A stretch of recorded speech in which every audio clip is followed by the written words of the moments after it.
Yeah, not fun. Not a fun job at all. Prescriptions require an online consultation with a healthcare provider who will determine if appropriate. Restrictions apply. See website for details and important safety information. Subscription required. Price varies based on product and subscription plan. Hey guys, did you know there's a generic form of Viagra that works just the same, but is 95% cheaper? And you can get it online? Just go to hims.com/radio. Through Hims, you'll get a free medical consultation, discreet shipping if prescribed, a 100% online process, and trusted generic alternatives to the name brands at up to 95% off. That's right, get generic for Viagra, the same active ingredient as brand name Viagra, but for 95% less. It's the same medication, still prescribed by a licensed medical provider, but with zero copay, no expensive appointments, and no awkward face-to-face conversations. To start your free online visit, you need to go to this exclusive address, hims.com/radio. That's hims.com/radio for your free online visit. HIMS.com/RADIO. Mega Mattress Blowout on now at My Carl's. Twin mattresses from $79, full size from $99, queens from $249, and kings from $349. I even have twin extra long and California king size. Only at My Carl's backside, New Hartford Shopping Center. Adirondack Home Furniture is the area's go-to store for top-quality, durable, American-made pieces for any room. And all month long, Adirondack Home Furniture is having a summer sale event on select floor pieces. Stop in and check out their hot summer buys all month long through Labor Day weekend. Lowest prices of the season on all Flex Steel and Smith Brothers upholstery. Are you looking for a better night's sleep? Then check out their selection of Restonic mattresses or their private label fillable mattress line. Once you select the perfect piece for your space, they can deliver it locally free of charge, or you can pick it up from their showroom. So stop into Adirondack Home Furniture today for their summer sales event and save big on select floor pieces and take what you love home today. Adirondack Home Furniture in Riverside Center, Utica. Give them a call at 315-738-7817 or visit AdirondackHomeFurniture.com.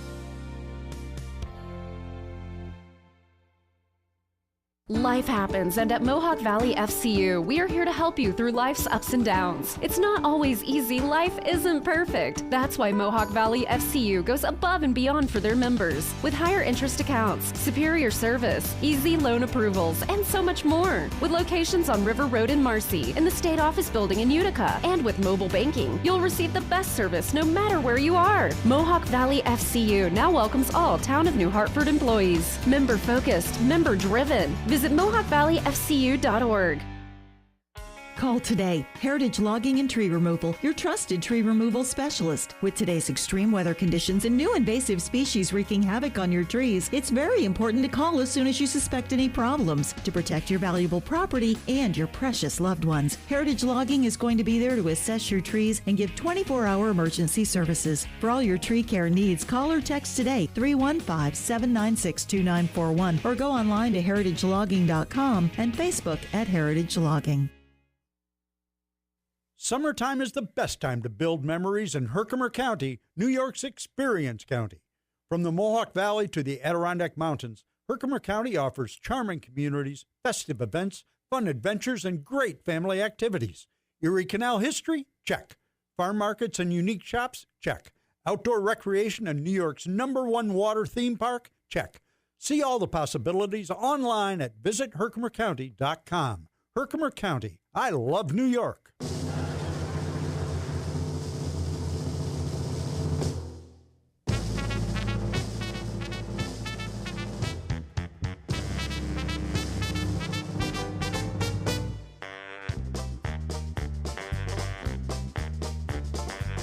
It's time to start the program. It's time to earn our pay. It's time to meet the people on the Keeler Show today. It's time to read the news and weather. Time to figure out what to say. It's time to turn the channel of the Keeler Show today. Why do we always listen? Keeler's always in the know. It makes me want to call him and tell him where to go.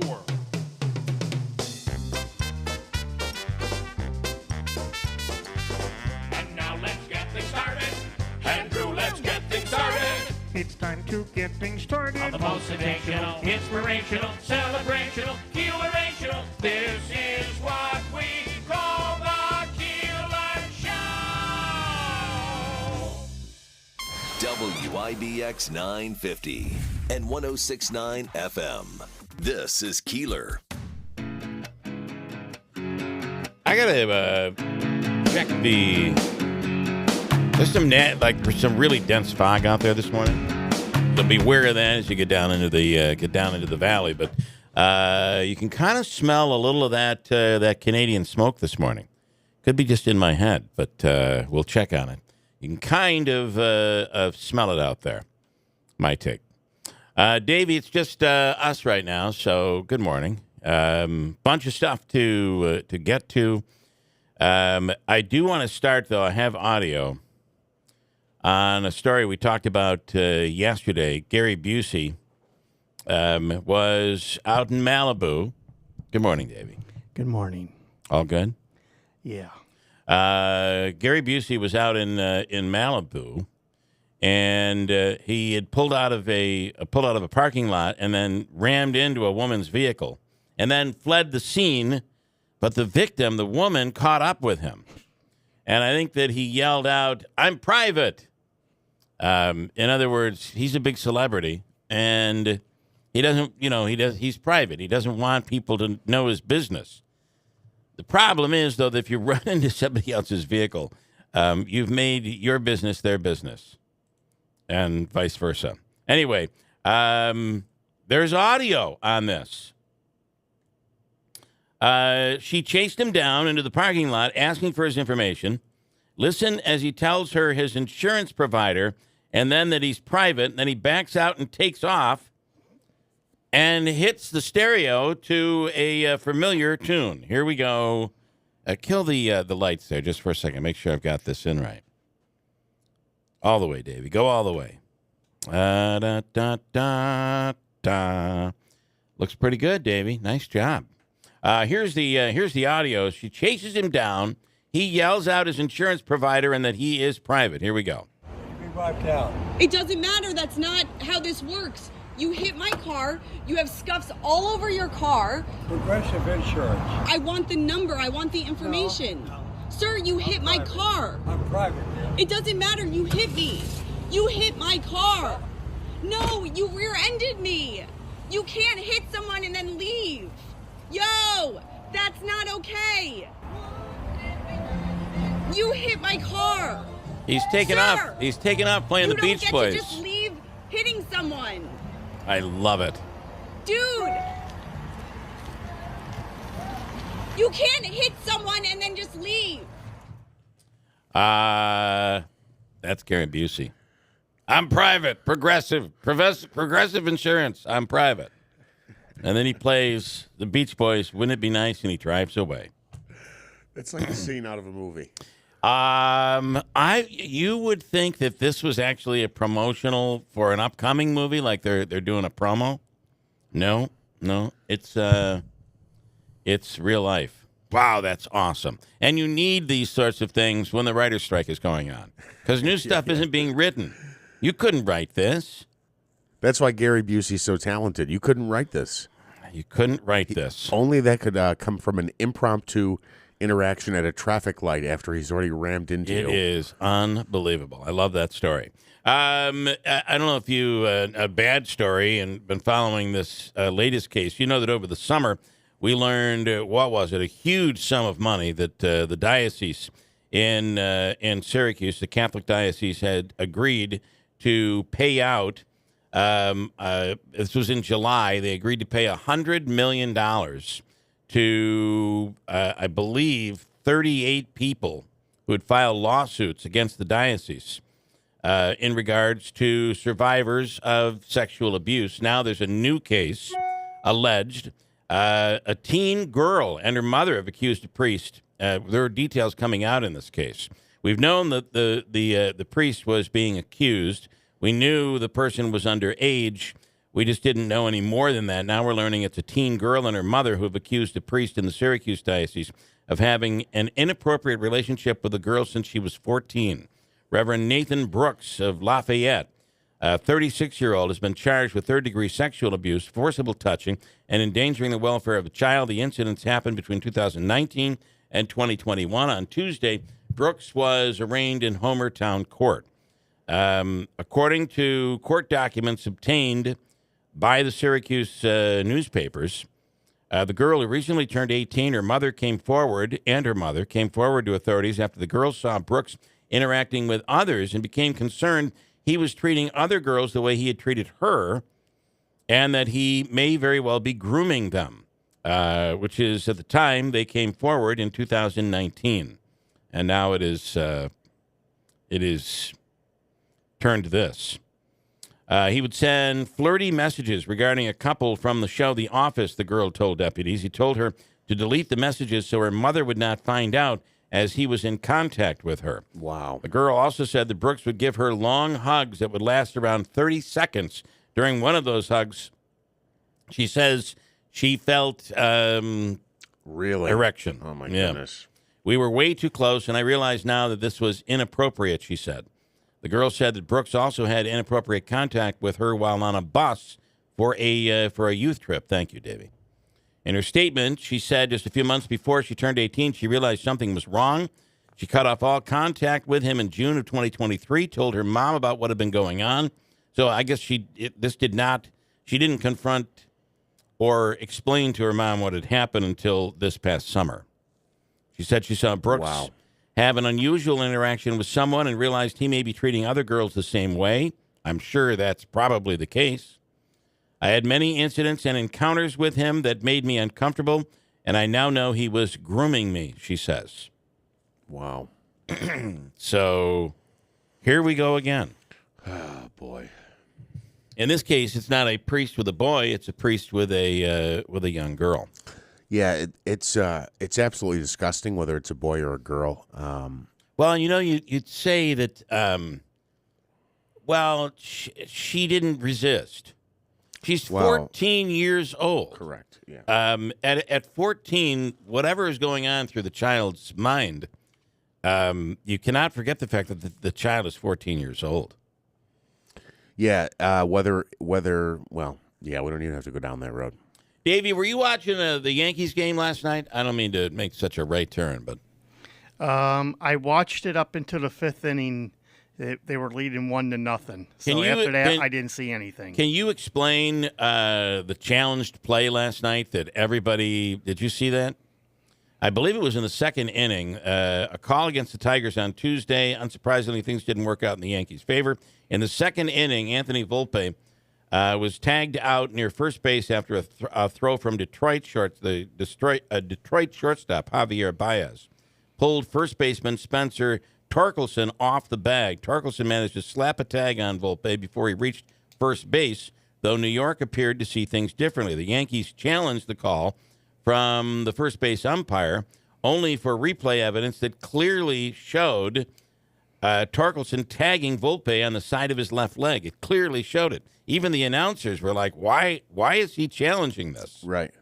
So Aaron Boone was challenging it? Yeah. Or was it A.J. Hinch, the Tigers, the manager? No, it was the Yankees. Oh. It was Boone. Yeah, see, I had it on very low. I was doing other stuff. Yes. Even the broadcast booth seemed to be surprised by the bizarre decision to challenge the call. I don't get that challenge. The Yankees are usually really good and judicious with their challenges, said Michael Kay. I can't see this being overturned. And sure enough, it wasn't. Sometimes you wonder when they run with these. I guess it's become a talking point the next morning. Yeah. Is that all we have to talk about? I guess so. Apparently.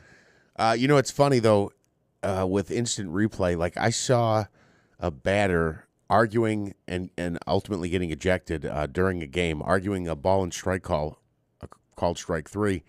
But on that, the K zone is basically what they call it, where it shows you where the... Yeah. I mean, the pitcher's right down the middle. And sometimes you wonder, like, are you just trying to spark the team? Are you just trying to show that you got a little life? Or did you not see it? Yeah, well, usually they call up and they have guys or folks who are sitting there. Well, this is that exact situation. Specifically looking for that. I don't know how you missed that. It ends up looking horrible for the head coach because everyone's like, why did he challenge? You only get one, and I think you can earn a second one. Could it have been, let's mess with Aaron Boone. I don't think so. Tell him this could be overturned. Then watch him go out there and berate the umpire. In northern New York, a woman was killed after a wrong-way driver. We talked about this, where it didn't end badly. The person was arrested for DWI. This was a story yesterday. In this case, in Lewis, New York, a woman was killed after a wrong-way driver, pursued by police on the Northway in the Adirondacks, crashed into a pickup with 4 people. At 7:43 p.m. Monday, this happened on Labor Day. Troopers were trying to stop a 2019 Ford F-150 truck going the wrong way on the Northway. You'll find oftentimes troopers, state police, police authorities will not pursue in a busy traffic situation. They will not pursue a vehicle because it can pose such a threat to other drivers on the road. Right. The problem here is this is a person driving the wrong way on the Northway. Yeah, you can't go, we'll catch up to him later. Yeah, you're trying to prevent disaster here. The truck, driven by Brian O'Leary, 37, of East Millinocket, Maine, did not stop, and troopers pursued it. The truck smashed head-on into a 2019 Dodge Ram truck driven by Dale Groshans of Port Henry. Kathy Groshans, a 47-year-old passenger in the truck, was pronounced dead at the scene. A 4-year-old boy and a 7-year-old boy were also in the back seat of the truck, according to troopers. They were both airlifted to University of Vermont Medical Center. Both children are now in stable condition. The wrong-way driver is in very critical condition, troopers said. He was airlifted to the University of Vermont. He has life-threatening injuries, including head trauma and internal injuries. They're investigating into the case. No word on why he was driving the wrong way on the Northway.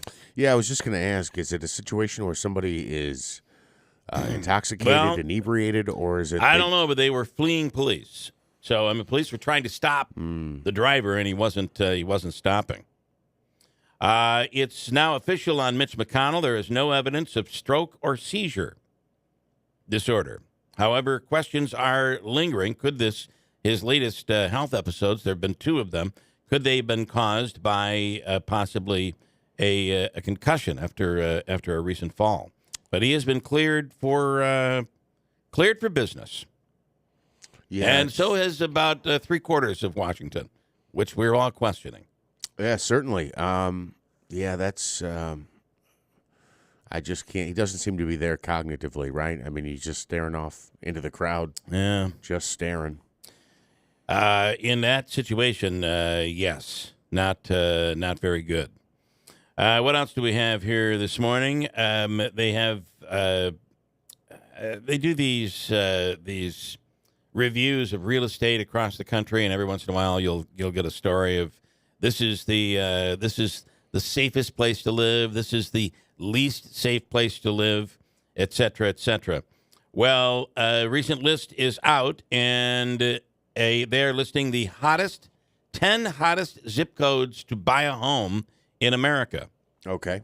And we are not on the list, just to tell you right off the bat. However, there is a New York town that is on the list. An upstate New York community has made it to the top 10 list of hot zip codes. Pittsford, near Rochester. Okay. So what's so special about Pittsford? Well, having this basically says it's a great school district. It has it's a great neighborhood. It's safe. It's all those categories of things that they put into an algorithm and boom, they pop out Pittsford. So Pittsford, if you're looking to go somewhere to live, this is a great place to go. Say you don't like living here. Others on the list in the top 50: Endicott near Binghamton, ranked at number 28. Ithaca ranked number 36. By the way, a median listing price in Ithaca. You know what it would cost for a median listing price in Ithaca? Is it something crazy like $250,000? It's $585,000. Wow, that's the median price for a home if you live in Ithaca. Those are the only other New York towns on the top 100 list. $585,000. So listen, if you think that's the median price for a home, Andrew's like, you'd be making some dough. He'd be making some commission. Yeah, because that's got to be more than double what it is here, right? I mean, definitely. There's no question about it. I think I don't know what the median price is. I think that I last saw something where the median price of a home in Utica was down below $50,000. Yeah, it doesn't surprise me. But maybe Andrew could answer that for us later on. Western New York man has been arrested while standing naked in public with his face painted like the Joker. Okay. Why don't these things happen around here? Well, you know what? I don't mind when someone wants to pretend to be a villainous, murderous movie character. Let him do it in Rochester or wherever he was. While being naked. According to WIVB, they say Aaron A. Chase of Jamestown was arrested in Lakewood on Sunday afternoon. Police say Chase was standing nude in the intersection. He allegedly had a Joker face paint on and was holding large signs with his name and religious sayings on them. I'm a cowboy. I'm not sure how religious that saying is, but yeah. He was taken into custody and charged with public lewdness. How do you like to be the police officer having to put him in the car? He was later released, of course, was issued an appearance ticket. I mean, what else would happen? According to TV reports out there, he was previously arrested for a similar incident back in 2013. Chase was accused of harassing customers at the same Applebee's in Lakewood, where he was dressed up here, while also dressed as the Joker, including face paint, a wig, and black clothing. Police said he was drunk at the time and refused to leave the restaurant, charging him with harassment and trespassing. Was he drunk at the time he got into the costume? I don't know. Or did he get dressed up like Joker and then get hammered? He was already dressed up and in the Applebee's and drunk. Because I don't know what happens. Dad always gets drinking, and he's got to take his clothes off and dress up like Joker. Yes, it's costume party time. Dear Lord. Yeah. Okay. Although in this case, it would have been better if he left more clothes on, right? If you want an opportunity to win chemicals, supplies for your hot tub, we have it for you at Tucker Backyard Pools and Spas and WIBX. All you have to do, and Jeff will explain how to download the app if you have not done so. You can download our WIBX 950 app, and you simply send us a one-word message. How easy is it to download the app? It's simple. You just go to the App Store or in Google Play, search WIBX or WIBX 950, pops right up, and you click download. So I was there taking a look at what they have over there, and we're talking about your chance to win a 4-month supply of chemicals and supplies for your hot tub or your spa. And you can do it at Tucker Backyard. Send us the word, as Jeff said, Tucker, Tucker. Send that. You'll automatically be into the contest, your chance to win. And they are now providers of the artesian spas made in the U.S. with over 30 years of manufacturing experience. They also have a tub in their a hot tub in their showroom, which is a swimming spa. Have you ever seen one? No. It's deep enough where you could actually swim in it. I would say it's got to be about 10 feet long. And you go in it and you swim against the waves. It is so the spa is coming at you and you're swimming against it. A great way to exercise. They have one of those in the showroom on display over there. You can check it out. But to enter for the contest, simply go to download the app if you already have it. Message us right now with the word Tucker.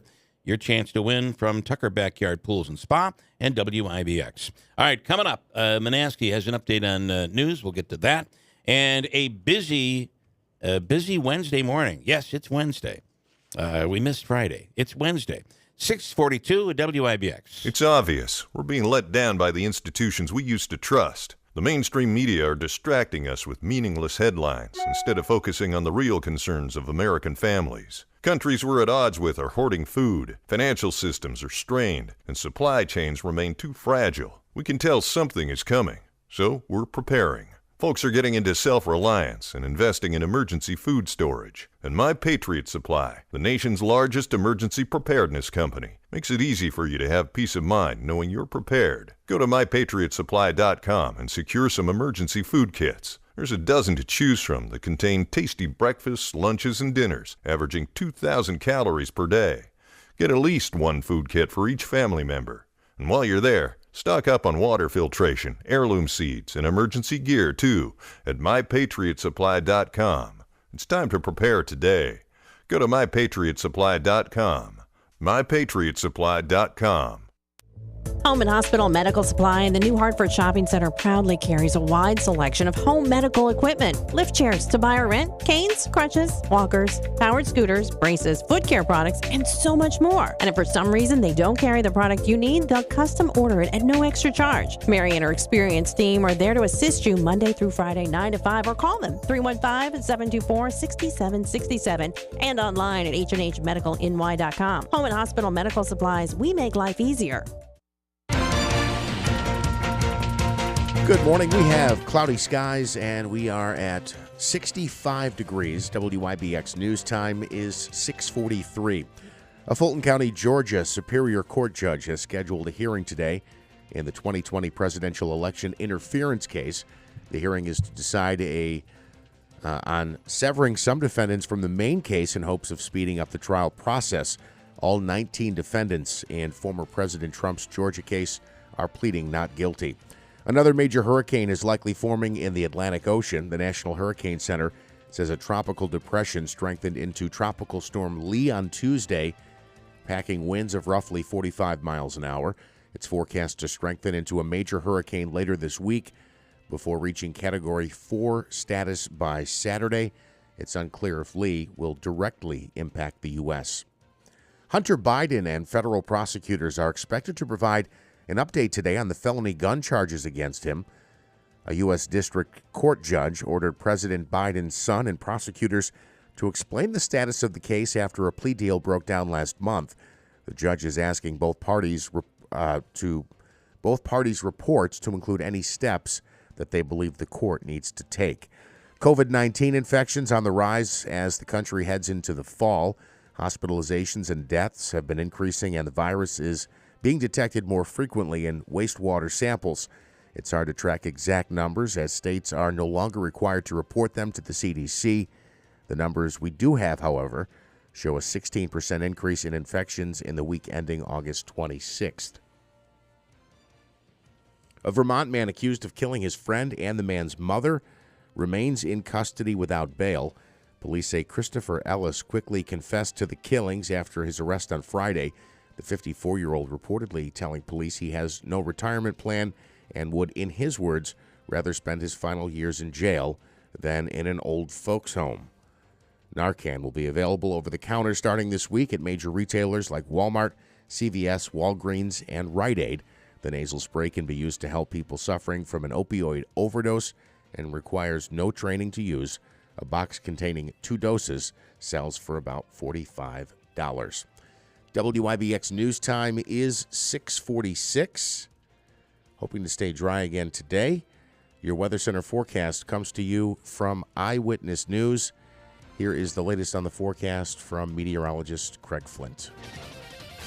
Eyewitness News Chief Meteorologist Craig Flint in the WYBX Weather Center today. Heat advisory again. Sunshine, some clouds. It'll feel like the mid-90s. Tonight remaining clear, mild and muggy near 65.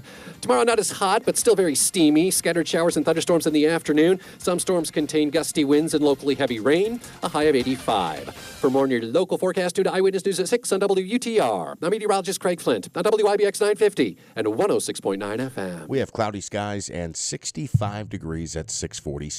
That clouds you're talking about, we're talking about some real fog out there this morning, some dense fog. But I had said the air quality, you can kind of smell a little of that smoke in the air. It seems. Turns out we are right on the line here in upstate New York, basically from central New York east to central New York west. To the west, it's everything is all good. Everything is green and top quality air quality. However, From this area to the east is where some of that smoke has come down. It's not bad, but it's listed as moderate. A 52 on the list when it comes to air quality. But if you think you can smell a little of that smoke, it's not just in your head. Not badly enough where that fog is really fog. It's not smoke. If you recall back earlier in the summer, you remember how bad it was? It wasn't fog. It was smoke. The haze we were dealing with. That's when the number was up, over 100, well over 100, right? Yeah. In terms of poor air quality. We're at 52 today, but right on the line. The further you travel to the west, the better the air quality is going to be here in upstate New York. Interesting stuff. All right, a bunch on the program today. I got to tell you, we have a really interesting story about a local veteran who ended up on the right side of a settlement. And the attorney, Norm Deep, is going to be in this morning. We'll speak with him. A new Siena College poll is out, and it talks about many things, among them New Yorkers and where we stand on the migrants. This is not a Democrat versus Republican issue in New York State right now. We'll talk about that. And first time we've had him in studio, and this is a studio that he's familiar with, Brent Axe used to work here at WIBX. You know, he was recently fired from his radio job earlier in the year in Syracuse, and it was talked about that he was too critical of Syracuse sports, which is the dumbest. It's just that so ridiculous. That story went viral and national, and everybody was talking about it around the country. About this story with Brent Axe. Anyway, Brent will be in studio coming up next hour. We're excited to talk to him. We go a long ways back. And also, Ryan Nobles from NBC will be on later on this morning as well. So a busy one here for a Wednesday morning. 6:49. We'll come right back at WIBX. Now your ideas don't have to wait. Now they have everything they need to come to life. Dell Technologies and Intel are creating technology that loves ideas, loves expanding your business, evolving your passions. We push what technology can do, so great ideas can happen right now. Find out how to bring your ideas to life at Dell.com. Welcome to Now. Aches and pains aren't trophies. They're just barriers keeping pros like you from getting the work done. You know this business can be backbreaking. All the more reason to partner with someone who has your back, like Clinton Tractor and Ferris Commercial Mowers. Ferris is about helping you finish strong and feel good doing it, with patented suspension technology that allows you to mow faster and get more work done in comfort so you can feel good tomorrow. Visit Clinton Tractor today or at clintontractor.net. Ferris, work hard, feel good. Go with your gut. Go with Dynovite. 70% of your dog's immune system is based in the gut. So, for overall health, good nutrition is vital. But how can you be sure your dog is getting the nutrition they need? A diet lacking proper nutrients can present issues like itching, scratching, and a weak immune system. However, there is a solution. DINOVITE. Dynovite is the delicious nutritional supplement created to boost your dog's overall health. And the reviews are incredible. Poor Sam. He was a mess, always itching. Probably 2 weeks after he started Dynovite, I started to see improvements, and today 99% of his issues are non-existent. Right now, try Dynovite for free. Just pay shipping and handling. Learn more at Dynovite.com/radio. That's DINOVITE.com/radio. Happier, healthier with every bite. Over 1 million pets helped with Dynovite. Prescriptions require an online consultation with a healthcare provider who will determine if appropriate. Restrictions apply. See website for details and important safety information. Subscription required. Price varies based on product and subscription plan. Hey guys, did you know there's a generic form of Viagra that works just the same, but is 95% cheaper? And you can get it online? Just go to hims.com/radio. Through Hims, you'll get a free medical consultation, discreet shipping if prescribed, a 100% online process, and trusted generic alternatives to the name brands at up to 95% off. That's right, get generic for Viagra, the same active ingredient as brand name Viagra, but for 95% less. It's the same medication, still prescribed by a licensed medical provider, but with zero copay, no expensive appointments, and no awkward face-to-face conversations. To start your free online visit, you need to go to this exclusive address, hims.com/radio. That's hims.com/radio for your free online visit. HIMS.com/RADIO. The smarter way to clean your floors. It's time to make the swap. Swiffer Power Mop. Introducing the new Swiffer Power Mop, the all-in-one tool that gives you a mop and bucket clean in half the time. The solution's built right in, so no heavy bucket, and the pad has hundreds of scrubbing strips to get deep into grout. Don't mop harder, mop smarter. Swiffer Power Mop. Swiffer Power Mop. WIBX 950 and 106.9 FM. This is Keeler.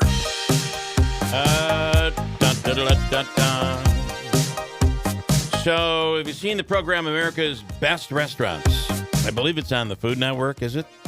In Wampsville, this is out of the Sentinel today.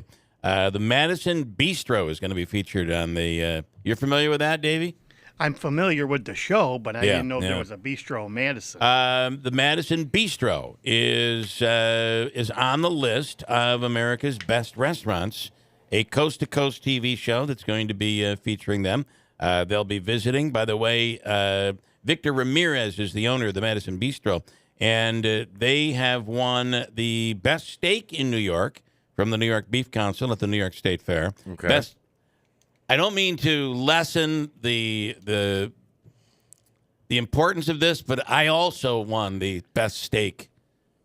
I don't know. It was probably 10 years ago at the New York State Fair. My steak was a steak stuffed with Utica greens. Oh, that's great. It was good. Now, but wait a minute. And it was good enough to have a Texan tell me, I don't like messing with steak, but I like this. This is good. You've got my vote. And I won the best steak. And that TV show followed me around for a week. I didn't cook anything, though. It was the weirdest thing. Was this a media competition? It was. Okay, so this was, you had the best steak among the media participants. Correct. Okay. Yes. You don't have to ruin it for me. Well, it's not like you were running a restaurant and they gave you some award. That's true. You're right. But and I believe the award was a paper award. It was really nice, though. Yes. You just didn't want to get it wet. Or anyway, wipe your mouth with it. The Madison Bistro will be featured on the program. Pretty cool. And they say they actually they won the best burger contest a few years back. They had a signature Elvis burger.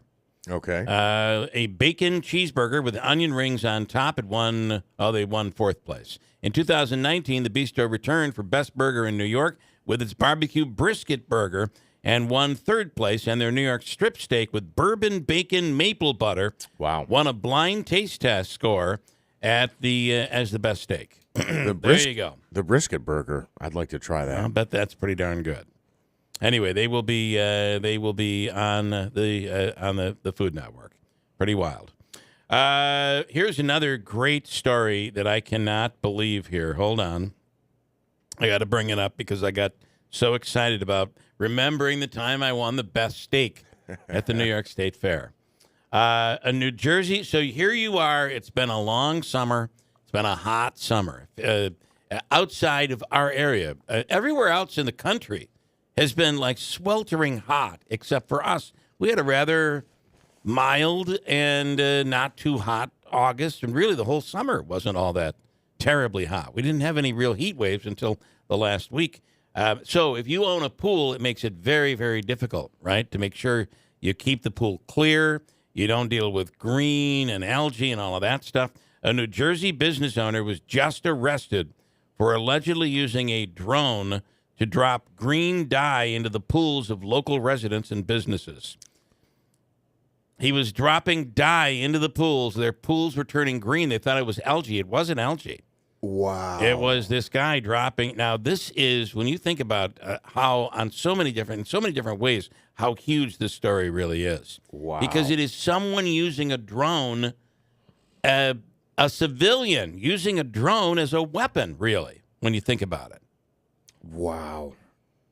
Here's Sandra Woolston, the general manager of Quality Inn, and Chief James Laughlin talking about Patrick Spina IV, owner of the Comfort Solutions Heating and Cooling. who was allegedly dropping the dye into pools. And this is what they say about what he was up to. I saw it totally green, and I was like, oh, wow, what is going on?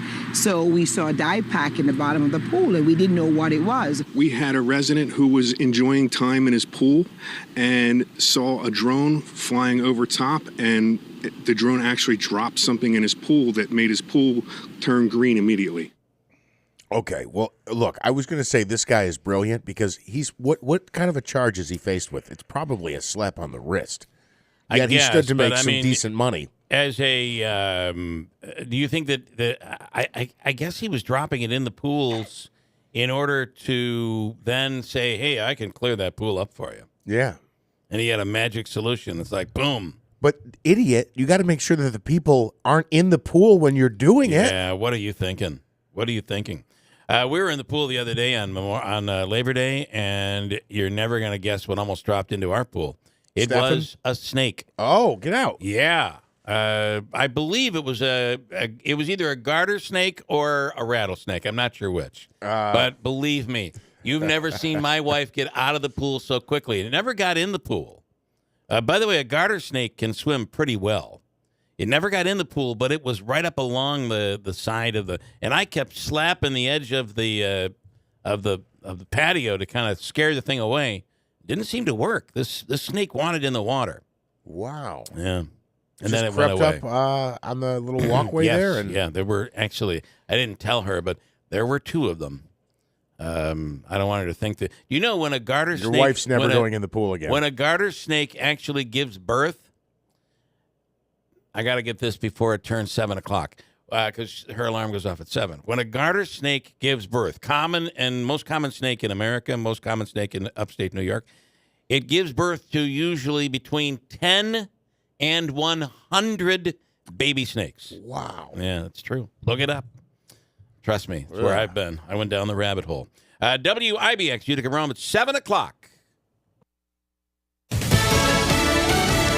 A show of support. I'm Chris Foster. Fox News Secretary of State Antony Blinken, on an unannounced visit to Kyiv, Ukraine, is checking in on the status of Ukraine's counteroffensive against Russia. We want to make sure that Ukraine has what it needs not only to succeed in the counteroffensive, but has what it needs for the long term to make sure that it has a strong deterrent, a strong defense capacity, so that in the future, aggressions like this don't happen again. He arrived after Russia's first missile attack on Ukraine's capital in a week.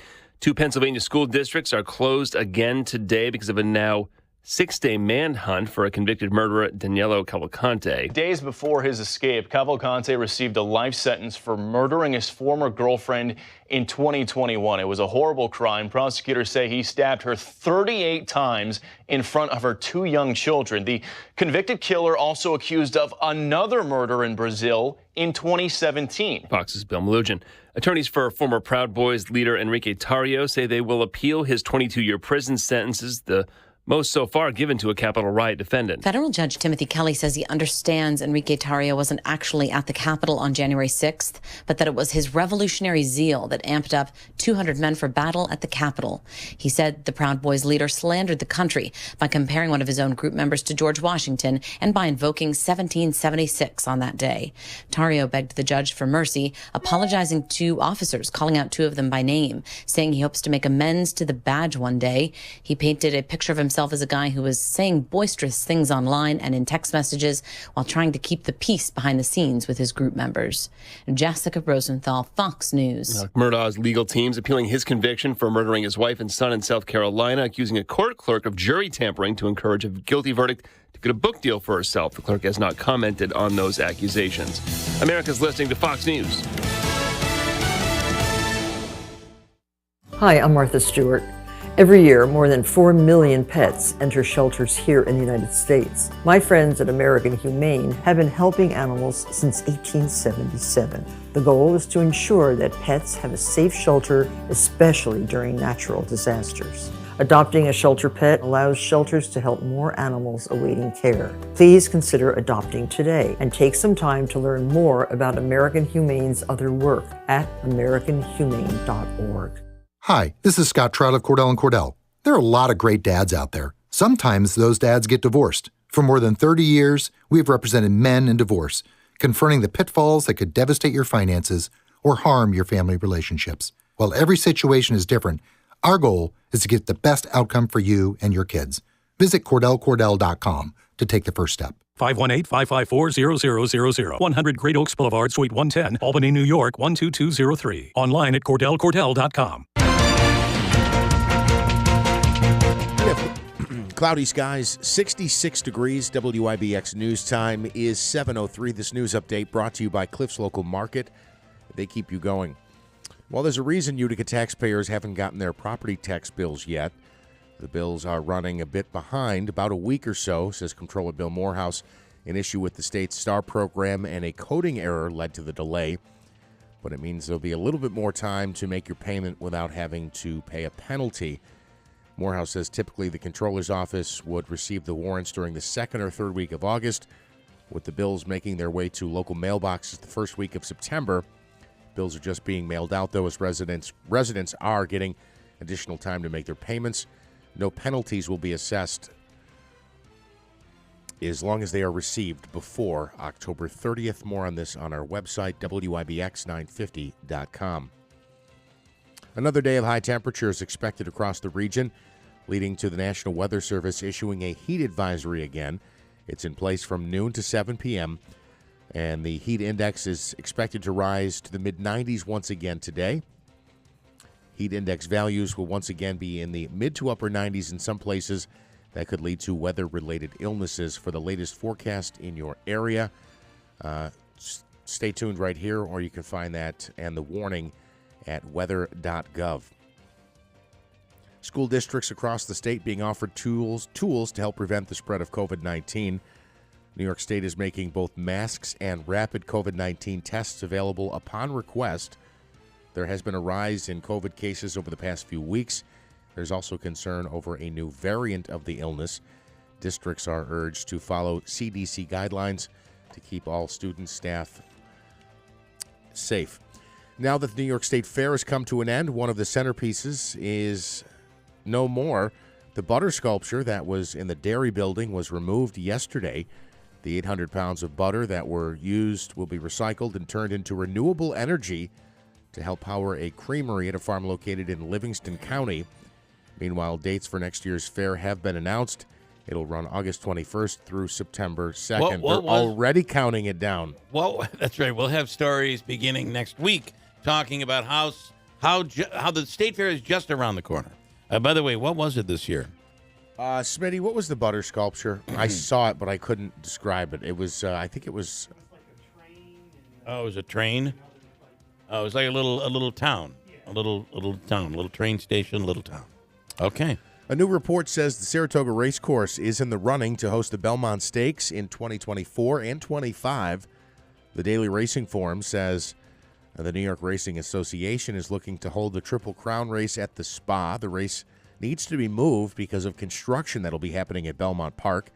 It's important to note that an official decision on the future of the Belmont is still likely months away. The 2024 race will be held next June. WIBX News Time 7:06. Again, a hot one today. Here's what we can expect later this afternoon. My Witness News Chief Meteorologist Craig Flint in the WIBX Weather Center today. Heat advisory again. Sunshine, some clouds. It'll feel like the mid-90s. Tonight remaining clear, mild and muggy near 65. Tomorrow not as hot, but still very steamy. Scattered showers and thunderstorms in the afternoon. Some storms contain gusty winds and locally heavy rain. A high of 85. For more on your local forecast, tune to Eyewitness News at 6 on WUTR. I'm meteorologist Craig Flint on WIBX 950 and 106.9 FM. All right, in sports, the Yankees opened their series against the Tigers with a 5-1 win. Garrett Cole got the victory. He struck out 7 batters, allowed 1 run over 6 innings pitched. DJ LeMahieu went deep with a solo shot in the bottom of the first, and Giancarlo Stanton slugged the 400th home run of his career. Yankees still last in the AL East, but now back to 500 at 69-69. Also, the Yankees shutting down Anthony Rizzo for the rest of the season. Aaron Boone announcing that decision yesterday. He's still dealing with post-concussion syndrome. Rizzo is believed to have been injured after colliding with San Diego Padres outfielder Fernando Tatis Jr. on a pickoff play on May 28th. The Mets won last night as well, 11-5. They beat the Nationals in the opener of a brief 2-game series. Jose Quintana with the victory. Brandon Nimmo went deep. Actually, 2 home runs, and Francisco Alvarez, Francisco Lindor, and Pete Alonso also homered as well. In FIBA, Team USA advancing to the World Cup semifinals. The U.S. trounced Italy 100-63 in the quarterfinals. Brooklyn's Mikal Bridges paced the Americans with 24 points. And Tom Brady says he is expecting a big season from Aaron Rodgers. On the Let's Go podcast, a future Hall of Famer, Tom Brady said, "The changes for Aaron Rodgers are sure to have an impact on him. I'm excited for him. He'll be invigorated. Looks like he's having a good time this year. I know he's been engaged in the offseason, yada, yada, yada." What's he going to say? He says Rodgers will make his regular well, no, he didn't say that, which is always great. Is he calling for Rodgers to have a Super Bowl season like Sporting News is? I don't think he went that far. Okay. But he says he'll have a good year. We'll see what happens. Yeah, we will see. Bills and Jets week 1 on Monday Night Football. It'll be interesting to see because I think somebody leaves that game, even though it's week 1, very disappointed. The Bills don't ever want to lose to the Jets, and if Rodgers starts 0-1. I got to tell you something. I don't know and maybe this is a ridiculous statement, but I feel like Monday night could set the pace for the rest of the season for these two teams. Like if you lose, it's going to be a devastating loss. For the Bills, it means, wow, the Jets are serious. It is, they are a contender. The Bills maybe did have their best opportunity last year.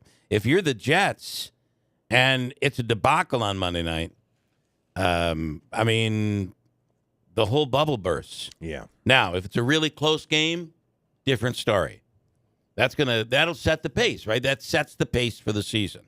You're smirking like there's a comment there. Ralph says this morning, Jeff, good morning. You've reached your full allotment of wows for the day. Just thought you should know. Okay. All right. Wow. Oh, sorry. Sorry about that. I have a ton of comments. I've annoyed Ralph already. I have a ton of comments, and Brent Axe coming in studio. Really excited about that. Julie says, I know the chef there at the Madison Bistro. He is a chef. And we got to reach out to them and get them on. Whenever we reach out to restaurants, we always want them to come as late as possible, knowing that, chefs are always up late every night, right?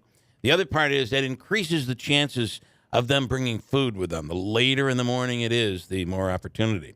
Mike this morning says a few comments. Actually, he's been commenting all morning long.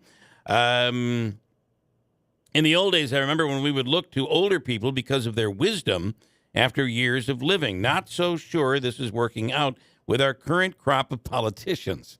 I believe he's correct here. People used to say, oh, yes, he's too young to have that responsibility. Now I guess we say he's too old to have that responsibility. Yeah. Well, I think some members of Congress think it's like a Supreme Court appointment. It's like a lifetime appointment. It's an election and...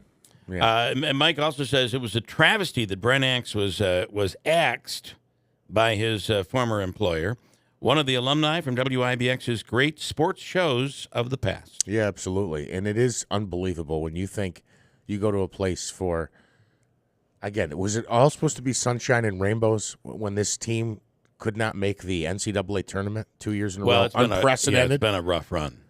Syracuse has had a rough run. And you want someone who's going to call it like it is. To remove them because they're too negative, I don't really buy that. And again, just even the use of the word "they're too negative," it's an assessment of how the team is doing. Listen, before Brent even comes in the studio, I want to say kudos to him for. Even though he was certainly acting on his own, but it almost is like he's following in my footsteps for taking a good firing and turning it into a good media event. Oh, yeah. Good for you, Brent. Good stuff. 7:12, we'll speak with him coming right up at WIBX.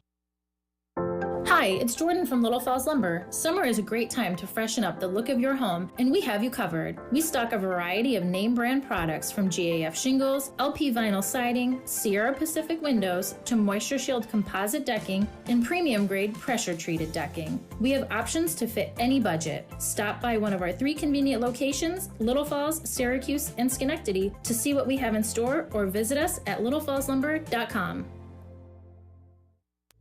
Home and Hospital Medical Supply and the New Hartford Shopping Center proudly carries a wide selection of home medical equipment. Lift chairs to buy or rent, canes, crutches, walkers, powered scooters, braces, foot care products, and so much more. And if for some reason they don't carry the product you need, they'll custom order it at no extra charge. Mary and her experienced team are there to assist you Monday through Friday, 9 to 5, or call them 315-724-6767 and online at hnhmedicalny.com. Home and Hospital Medical Supplies, we make life easier.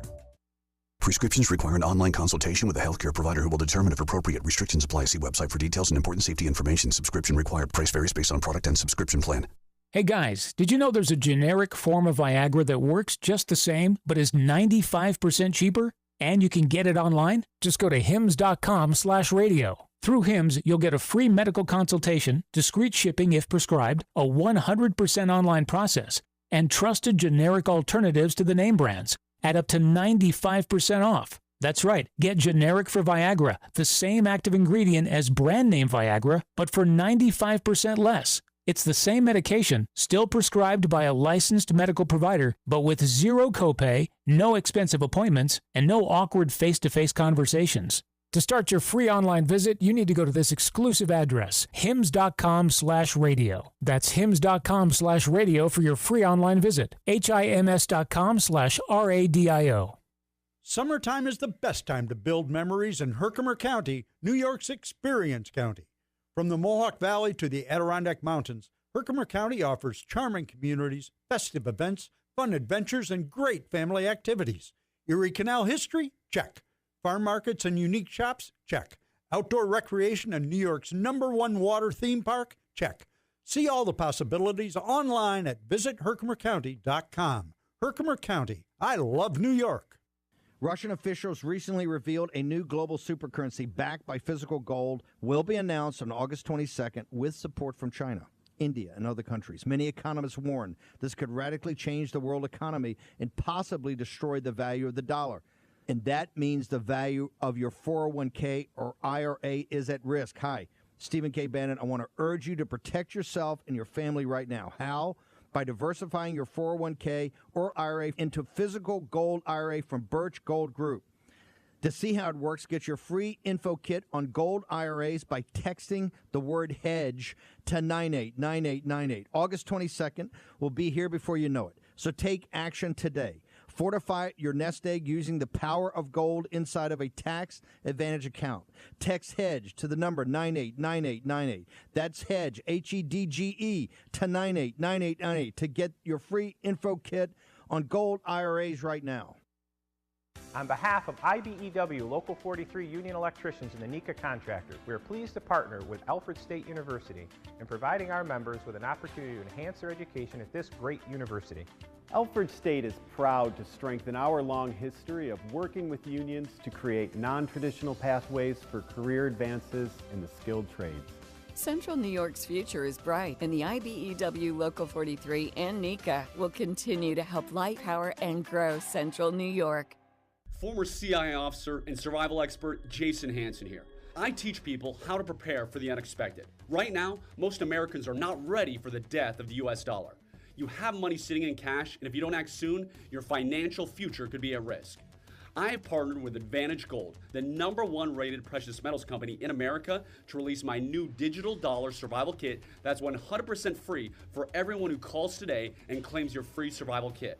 Simply call 800-900-8000 and give your email address, and I will have this new digital dollar survival kit sent to you immediately. Call 1-800-900-8000 now and claim your free kit, and also mention my name, Jason Hansen, and see how you could also qualify for $1,000 in free silver. Supplies are limited, so call right now before it's too late. Call 800-900-8000. Advantage Gold is not an investment advisor or a tax advisor. Check with your financial advisor before investing. Call 800-900-8000. Looking to do something fun for the whole family? Stop in at the 12th Annual St. George Mediterranean Festival, September 9th and 10th. There will be a delicious array of Mediterranean food, dessert, and drinks. An assortment of vendors, crafts, live music, dancing, and more. The 12th Annual St. George Mediterranean Festival, September 9th and 10th at the St. George Orthodox Church at 350 Higbee Road in New Hartford. A portion of the proceeds will go to support the earthquake victims in the Middle East. WIBX 950 and 106.9 FM. This is Keeler. So I got to tell you, this is kind of a cool thing. You know, Jimmy Fallon is coming to the Stanley Theater on November 11th. Pretty excited about that. Along with Kennedy from Fox Business and she was formerly the BJ on MTV, right? Anyway, it's their Laughs and Liberty Tour coming to the Stanley Theater. Tickets are available at Ticketmaster.com. And right now, this is on Veterans Day, this show. So here's what River Hills Properties had this idea. And this is what we've come up with. So because the show is on Veterans Day, you can actually buy a ticket or tickets for a veteran. Now, hear how this works. And as I said, this is the Bill and Robin from River Hills came up with the concept to give the gift of laughter to veterans on Veterans Day. So tickets have to be purchased directly through the Stanley. You can't do this through Ticketmaster. It's got to be through the Stanley, either by going there or by calling them at 315-724-4000 and ask to purchase hero tickets. For a veteran. People can purchase one or more tickets starting at $45, and all ticket donations will be distributed to local veterans in need based on information received from various veterans organizations. Hero Tickets gives veterans who can't afford those tickets the gift of laughter. Jimmy Fallon and what's her name? Sorry. Kennedy. Sorry. And Kennedy, Sorry. yeah. And that is, you got to go directly through the Stanley. Again, that phone number is 315-724-4000 to purchase tickets there. And again, just tell them you're looking to buy hero tickets.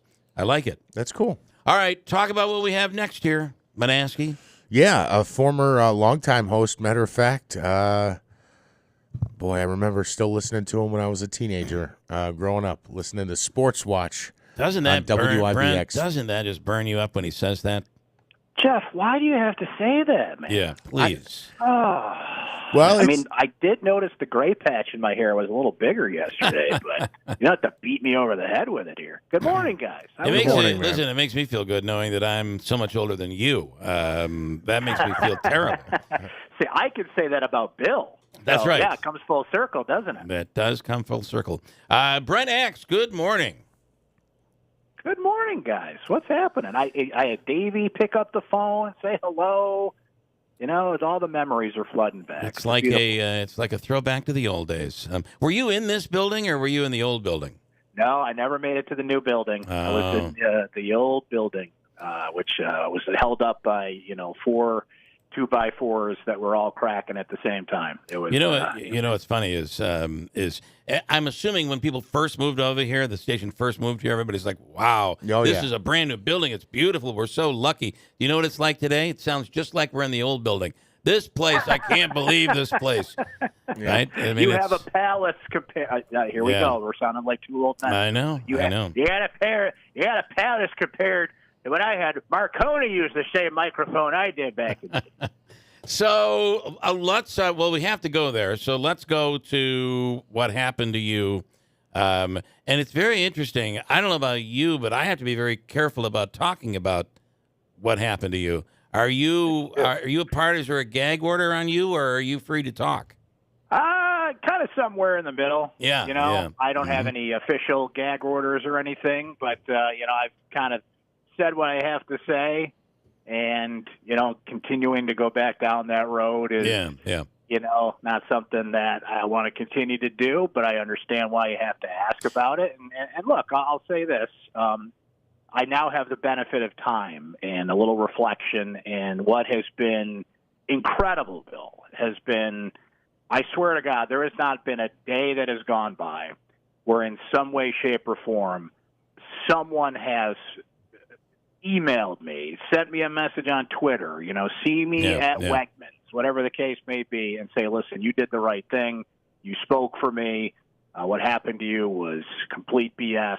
And that's been very reassuring that, I did, the job that I felt that I had to do for our listeners at what was a difficult time for Syracuse athletics. And then that's been redeeming. So I'll take that. Listen, sometime when we're talking together privately, I'll share my feelings, but I certainly respect. And listen, at the end of the day, you got to move on. But let's talk about it in a bigger picture. Sure. It is you're in this business. We're always vulnerable, right? Tomorrow, somebody wakes up and they're like, "Well, I don't like where this is going," and you come up with a excuse A, B, and C as to how to get rid of it. And then, we're sitting in the unemployment line. You had the luxury, though, of actually working at at Syracuse.com, which was real, I would imagine, which was really helpful. But beyond that, I'll let you talk about that in a second. But beyond that, the fear, though, that don't we want, and I'm talking about journalism, I'm talking about radio and TV in general, the media. We want people who are going to speak their mind and be tough. That's what we want to listen to, I believe. 100%, Bill. Yeah. And it's been interesting this year. So, I got fired for, the egregious crime of saying what was on people's minds and being honest about what I saw. Kevin Brown, who's a Syracuse alum, we all saw that story with the Baltimore Orioles, right? They shut him down, which was even more ridiculous to what happened to me. I don't know if you guys saw this story over the summer, but Sam Blum, another Syracuse alum, by the way, all these Syracuse alums getting shut down, was removed from so he's a writer for The Athletic, but he was also on the Angels pregame show, and they took him off that pregame show for the same reason that I was fired, for air quotes being too negative. So you said it, Bill. You can do everything you feel you need to do for who your real boss is. Right. So you and I have bosses that work for us. We have employers. But my boss and your boss is the audience. No doubt about it. That's who we do the show for, and that's who we need to speak for. So that being said, you do have a person or an organization in some cases that does literally pay your check, and if they don't like what they're hearing or seeing, then that's a decision they can make. But ultimately, what a baseball team, a radio station, or anything in this business has to realize is there's an audience out there that's going to look at you and say, wait a minute, what are you doing here? And as I mentioned a moment ago, I feel that the feedback that I've gotten, and certainly I can imagine the feedback that my old radio station is still getting after what happened is the result of that decision. Listen, it's I always feel a good firing leads to a better career. That's been my mantra. Well, you have no choice. You have no choice to go with that after being fired, several times. You kind of run with that, but it is what it is, right? So, let's talk about though Syracuse. It was a rough run. Boeheim had a rough run. Things just weren't the same. And what are your thoughts on where we are now? First of all, Syracuse football, after having an amazing start last year, and then what happened after that, and where they might be this year, Dino Babers, and then Syracuse basketball. Where are you right now? Well, you got to start with football, because what you have is the ultimate contrast between a coach that everybody likes. Okay, everybody likes Dino Babers. He's personable. He's a dude. He watches movies. Like, Bill, we've had coaches here in Syracuse, and I don't want to pick on the guy, but Paul Pasqualoni was just, he was all football all the time, and he never got a sense that the guy connected with the community or did anything but sit in his office and watch film. And now I get to do my bad Paul Pasqualoni impression. And I think that number 7 there for Rutgers is he's a good player, and we're going to have to be very multiple in what we do in this game, right? That's great. Okay, so I hated Paul Pasqualoni, by the way. Well, yeah, we could do a whole show on but, that, right? But then look what has happened since then. It's almost like you want to take a trip back. But anyway, continue. So, yes, anyway, Dino, he watches Game of Thrones. He watches the same TV shows you do. He's funny. And even if there's a question you ask that, football coaches don't want to tell you because of the cloak and dagger game they play, he'll do it in a fun way, right? But here's the thing. He's got 2 winning seasons in 7 years. Mm-hmm. And as we understand it, his contract is up at the end of next season. So, Bill, you just go by the numbers. If this team has a winning season, then you have to extend him because you can't have a coach hanging in the wind in the last year of his contract. Right. If this team does not have a winning season, I don't see how you justify going forward with him, next year, because of the same reason. You can't have a coach, a lame duck coach in his last year, trying to recruit and get players out of the portal. But also, that's 2 winning seasons in 8 years, and that doesn't add up in the hyper-competitive world of college football these days. Isn't it interesting, speaking with Brent Axe, Brent is with Syracuse.com currently. Isn't it interesting, though, the difference between winning the first half of the season and then winning and losing the second half versus the other way around? It doesn't matter for the public. It really doesn't matter who you're playing. It's just, wow, we just continue to lose. Ending a season that way was tough for him. It was, and it's what have you done for me lately, obviously. That's the big thing. Syracuse did beat some good teams in that 6-0 run, a couple of ranked teams. The Dome was selling out again. But what we saw last year, Bill, was the ultimate contrast of what's wrong with Syracuse football, and that's depth. They started 6-0, and they're roaring, and they're back in the rankings, and everybody's thinking they could go to the ACC championship game, and a couple of injuries, a couple of guys get dinged up, and they lose 5 of their last 6 games, and then lose the bowl game, by the way. And that's not only by injury. You had a couple, here's the irony. You had a couple of guys that sat out the bowl game for going to the NFL draft, right? So that's a good thing that they're getting those type of talents back. And Syracuse does have some talent this year. They've got a terrific quarterback returning in Garrett Schrader. I think LaQuinn Allen at running back, that's a tough comparison to Sean Tucker, but this kid is as talented a running back as we've seen come in as a freshman, taking over that position in a long time at Syracuse. They've got some good receivers, some NFL talent back on defense. So it's the same thing as last year, right? If you have some core guys go down, I'm as curious as anybody if the backups can hold down the fort. Right. Yeah. So I wanted to ask you about basketball, and I know we got into a little bit with the whole situation of how you were let go.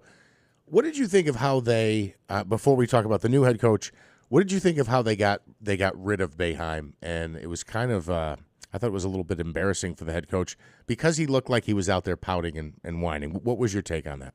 Well, I wasn't surprised because, that's Jim Boeheim in a nutshell, I guess so. Right there. And it just goes to show you that right to the bitter end, Jim just had a hard time walking away. So here's the thing. Let's go back to that. There's Syracuse loses in the ACC tournament, and there's a press conference afterwards, and there was, supposedly nobody was sure what was going on, right? So Jim tried to control the narrative, and he goes to the press conference, and he's kind of, he's the shoulder shrug emoji guy. He's like, I don't know what's going on. Well, here's what should have happened, okay? By the way, that last question was a planted. The last one in that press conference. At that press conference, clearly Boeheim was waiting. If you remember when he asked, "Can I ask one more question? I don't want to break any rules, but can I?" Boeheim would never want to give a reporter one more reporter a chance. I felt like that was totally planted. But your take on all of this? I love the conspiracy theory going here. I got to go back and watch that. That's good stuff right there. But listen, what Jim should have done is said, guys, listen, my team just lost. My season's over. I understand you got to talk about this, but not today, okay? The next day, Syracuse puts out a press release and says, there's a press conference Friday, and everybody comes and has the big Jim Boeheim celebration, which they did, by the way. Remember, the Friday after that, they had the presser, and everybody's like, hey, we're giving the due to the Hall of Famer and the passing of the torch to Adrian Autry. But as you noted, they stumbled into that. So here's where Syracuse actually did the right thing, guys. I recall this like it was yesterday. I'm on the air on my radio show right after that game and that press conference. Mm-hmm. And the only time, here's the irony, Bill, this whole thing with what happened to me and everything, the only time I ever on the air said that Jim Boeheim should no longer be the coach for Syracuse was in that moment. And what I said is this, after his, stumbling press conference, I said, look, if Jim Boeheim can't decide whether he's the head coach of this team or not, Syracuse has to decide for him, and they have to decide it's time to move on. An hour later, they put out the press release saying that he was moving on. So in that case, they knew they had to act decisively. So, look, who am I to say Jim Boeheim was there for so long, and I understand it would be hard to walk away from that. But it just goes to show you, right, that if it was up to him, maybe he still would be coaching. Oh, right I now. agree. Someone had to no step doubt. in and be like, no, we've got to do this, and the succession plan was enacted, and here we are. Yeah, it was so there was so much that wasn't being said in that press conference and then afterwards that you knew there was stuff going on in the background, and he went, that's not up to me. It's like I said, it's not up to me. And then in the next breath, he's saying he wants to stay. And it just was, there was so much happening in the background. He was negotiating before our very eyes. Absolutely. Right? Because he still had a year on his contract and all that stuff. It was so awkward. But awkward, and in that part, what a terrible way to end his tenure at Syracuse. I felt anyway. Yeah, it was. And maybe he created that. I don't know. But you certainly were there for all the press conferences and the number of times he would yell at you for he loved you, hated you, loved you, hated you, and hated you at the end, I guess. Yeah, that was the strange thing. Like, as much as it ended on the terms that it did, like, Jim and I had kind of that Batman Joker thing going for so long, like the end of the one of the Batman movies when the Joker's like, what would I do without you? That was kind of Jim and I for a long time. And we always had, till the end, a pretty respectful relationship. We would disagree, but I think Jim appreciated that someone would actually challenge him once in a while. Right. And it's almost like a game to him. But, certainly in the last year, you'll recall the Pete Thamel article on ESPN.com where he called me a local talk show host who was the only person who disagreed with him, and 90% of the town supported him, and it was just like, oh boy, we're going off in a lot of ways here that it's just it was a sad way to see it end. But hey, listen, he's had a great retirement tour so far, and big, he's living on Skinny Atlas Lake, and well-deserved accolades that he's getting for his career, and everything that he would have got one way or the other without that little hiccup at the end there. But, I guess you can't script everything. Brent Axe, anything else? I was just going to ask what his expectations are for the basketball program now under a new coach. Yeah. Are we going to make the tournament? I know it's too early to ask that, but they were a perennial powerhouse every year. Will that continue for Syracuse? It's not too early to ask that. See, Jeff, that's the situation Boeheim put this team in. Think of the college basketball world we live in today with the transfer portal, with name, image, and likeness, with everything. You don't have time to rebuild. Yeah. Sorry, you don't. So Adrian Autry has been sitting there for the last decade as an assistant coach. I think it's been known. There was maybe a decision that had to be made between him and Jerry McNamara, but I think it became pretty clear he was the guy. They have some incredible transfers coming in, notably J.J. Starling, who was probably the top transfer in the country, if not in the top 5. Is a kid from Baldwinsville near Syracuse, was at Notre Dame for a little bit, comes back. Judah Mintz returns. A couple other transfers they brought in. I'm not saying the expectation is the tournament. Here's what I'm saying, though. If you missed a tournament for 3 straight years in Syracuse, New York, that is an eternity. Okay? Yeah. You can't do that. Since Syracuse got into the ACC, and this is their 10th season in the ACC, believe it or not, man, they haven't finished higher than 6th in basketball since their first year in the league. So no pressure or anything, Autry, but you have to take the resources that are out there available to you and at least knock on the door of the tournament. I think a successful season is the tournament, but the pressure's there. That's the thing. It's, hey, Adrian, here we go. Now get us back in the tournament, baby. Does he go with the zone? No, he's going to play man-to-man, believe it or not. I think they might mix in some zone. Yeah, wow. Adrian's been pretty intent. Here's an encouraging thing for Syracuse fans out there. We'll see if it works. But Autry has been pretty insistent in the offseason that Syracuse is going to play at a high-octane pace offensively, and they're going to play not exclusively, but more man-to-man defense than we've seen here in a long time. And I think that's a smart move. I think you got to make a clean break as best as you can while maintaining some of the core values of Syracuse basketball. And when people think of Syracuse basketball at its peak, guys, that's what you think of. Yeah. Up and down the court, high-scoring, high-flying basketball. And, hey, the zone has been a mainstay here, but I think the zone has been exposed in the last 5 to 10 years because of the advent of the three-point shot and how even centers can step out, hit the three-point shot in the game now. So man-to-man it is, my friends, and I'm looking forward to it. Brent X, awesome. By the way, what I don't want to see this year during the football season is Dino standing on the sidelines, down by 20 points, just staring with a smile, almost a smile on his face, trying to I can't imagine what's going through his mind at that point. Like, especially after like the 5th straight win last year or 5th straight loss after 6 straight wins. It's that look. You just feel so bad for the guy when he's out there. And you know he's just one step away from making it, but time is ticking. He's got to make that happen. They got the schedule to have a lot of smiles on his face for good reason. Yeah. We'll see if they can keep it up and stay healthy. Brent X, let's do it again. Thank you, man. Thank you, guys. So great to be back on. And as I told Jeff, believe it or not, I still get my hair cut out there in the Mohawk Valley. I'm going to be there in a few hours. But one of these days, I'm going to be in studio with you guys. All right, we can't wait to do that. Thank you so much. Thank you, man. All right. Brent X, who is now with Syracuse.com. Quick break. Three things I want to get to here. We're going to talk about this Siena poll. I want to see where everybody is on. You might be surprised. Democrats, Republicans agree on something. Is it possible? We'll do that. Norm Deep is a local attorney and has what I think is a great story. We'll get the full story coming up in a second. And we'll do Hobika's free money question of the day. We'll start with Steve Greenberg from Siena next on WIBX. When we get together with others, we can do more. On September 20th, nonprofit organizations will come together to ask for your support through Mohawk Valley Gives, the community's 24-hour giving day. But don't wait. Give now or anytime this month. Either way, every dollar counts, and you'll show everybody that Mohawk Valley Gives. Powered by the Community Foundation, MB Gives is proudly sponsored by Staffworks and M&T Bank and brought to you by Town Square Media.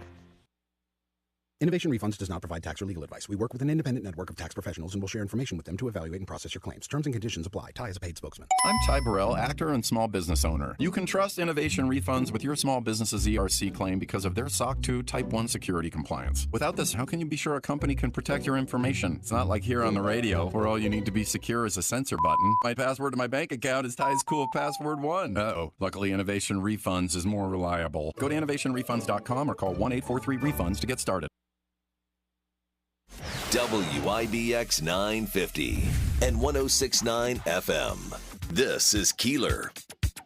All right, so this migrant issue that is going on in New York State, it might be a time where Republicans and Democrats seem to be so divided. Is it possible that on the issue of this migrant situation, Republicans and Democrats are closer than you might think? Steve Greenberg is with Siena on the line now. Steve, good morning. Thanks for coming back. Oh, it's great to be with you. So tell us what your polling is showing on this issue.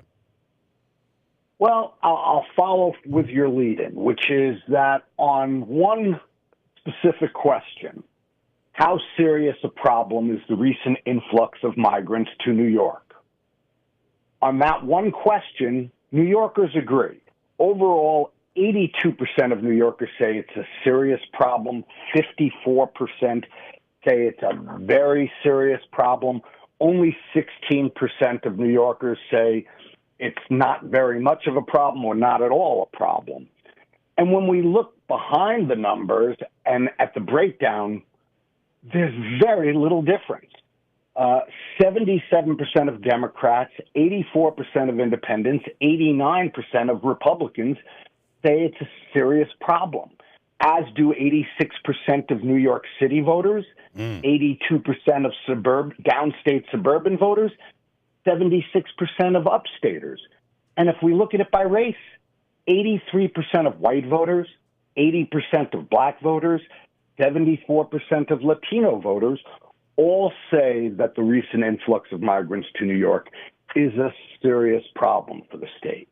Now, That said, we asked several other questions on the migrant issue, and there are no other questions where we see that level of unanimity. Okay. So I think we could talk about some of those questions, but I think the overriding message is all New Yorkers, or the vast majority of New Yorkers, think that this is a serious problem. How to deal with it, how our elected officials are dealing with it, then we see partisan and other differences. Steve, this was interesting. 46 to 32%. I can't believe this was the result. Over the last 20 years, migrants have been a burden, not a benefit to the state of New York. Yeah, and that was the first question in the series. The how serious a problem was the second question. The first question when we moved to the migrant issue was, looking back over the last 20 or so years, have those migrants who have resettled in New York, have they been a benefit or a burden? Less than a third say a benefit. Nearly half, 46% say burden. We see a partisan difference there.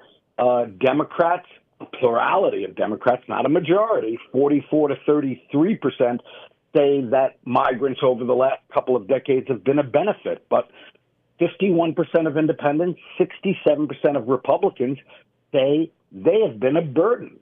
Now, what's interesting is this is the first time Sienna's ever asked this question.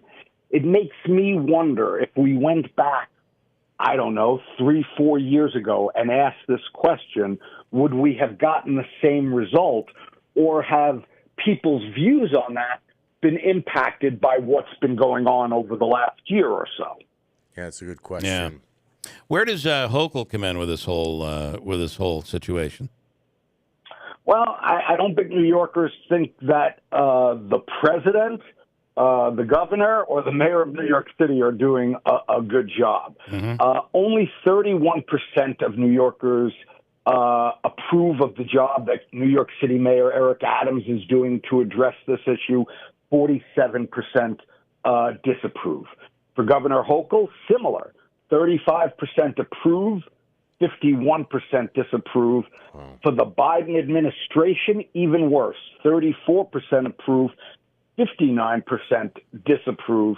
And we ask people, your local elected officials, because there's no way to ask about the Oneida County executive and the Erie County executive, et cetera. And on that, it's sort of break even. 42% approve of the job that their local elected officials are doing. 39% disapprove. Okay. Well, Kathy Hochul's got to be disappointed to think that she's in the same category, 1% away as Joe Biden. Yeah. She's going to be like, I haven't done that bad. I haven't been here that long. Where does Trump fit in New York? Well, we didn't ask his job approval on that issue. Overall, in terms of where New Yorkers stand on Donald Trump, 37% view him favorably, 56% view him unfavorably. Among Republicans, he is the clear choice to be their standard bearer in 2024.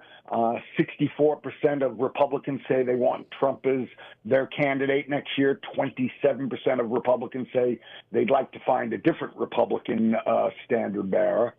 The interesting thing to jump back to the governor for a second. Governor Hochul right now has her worst ever favorability rating. Right now it is 40% favorable, 46% unfavorable. She has her worst job approval rating that she's ever had, and it's break even. 46% of New Yorkers approve the job she's doing, 46% disapprove. But what's interesting to me is back in January of this year, she had her best favorability rating ever and her best job approval rating ever. Since then, Sienna has done 5 polls. This was the 5th. Yeah. In all 5 of her polls, her job approval rating dropped. Not significantly in any single poll. 3 points, 4 points, 5 points. If you look at it poll to poll, you might say it's margin of error. But it's now 5 consecutive polls, and her job approval rating went from 20 points positive, 56 to 36%, now down to 46%. So for me, that's a trend. Yeah, and no doubt. That's a trend that should be concerning to Kathy Hochul and her folks. Very interesting. And, it's interesting, her style of being governor versus Cuomo. Cuomo was so visible, so in the news, always, so oftentimes coming in and leading the way, and erased COVID because that was an anomaly, I think.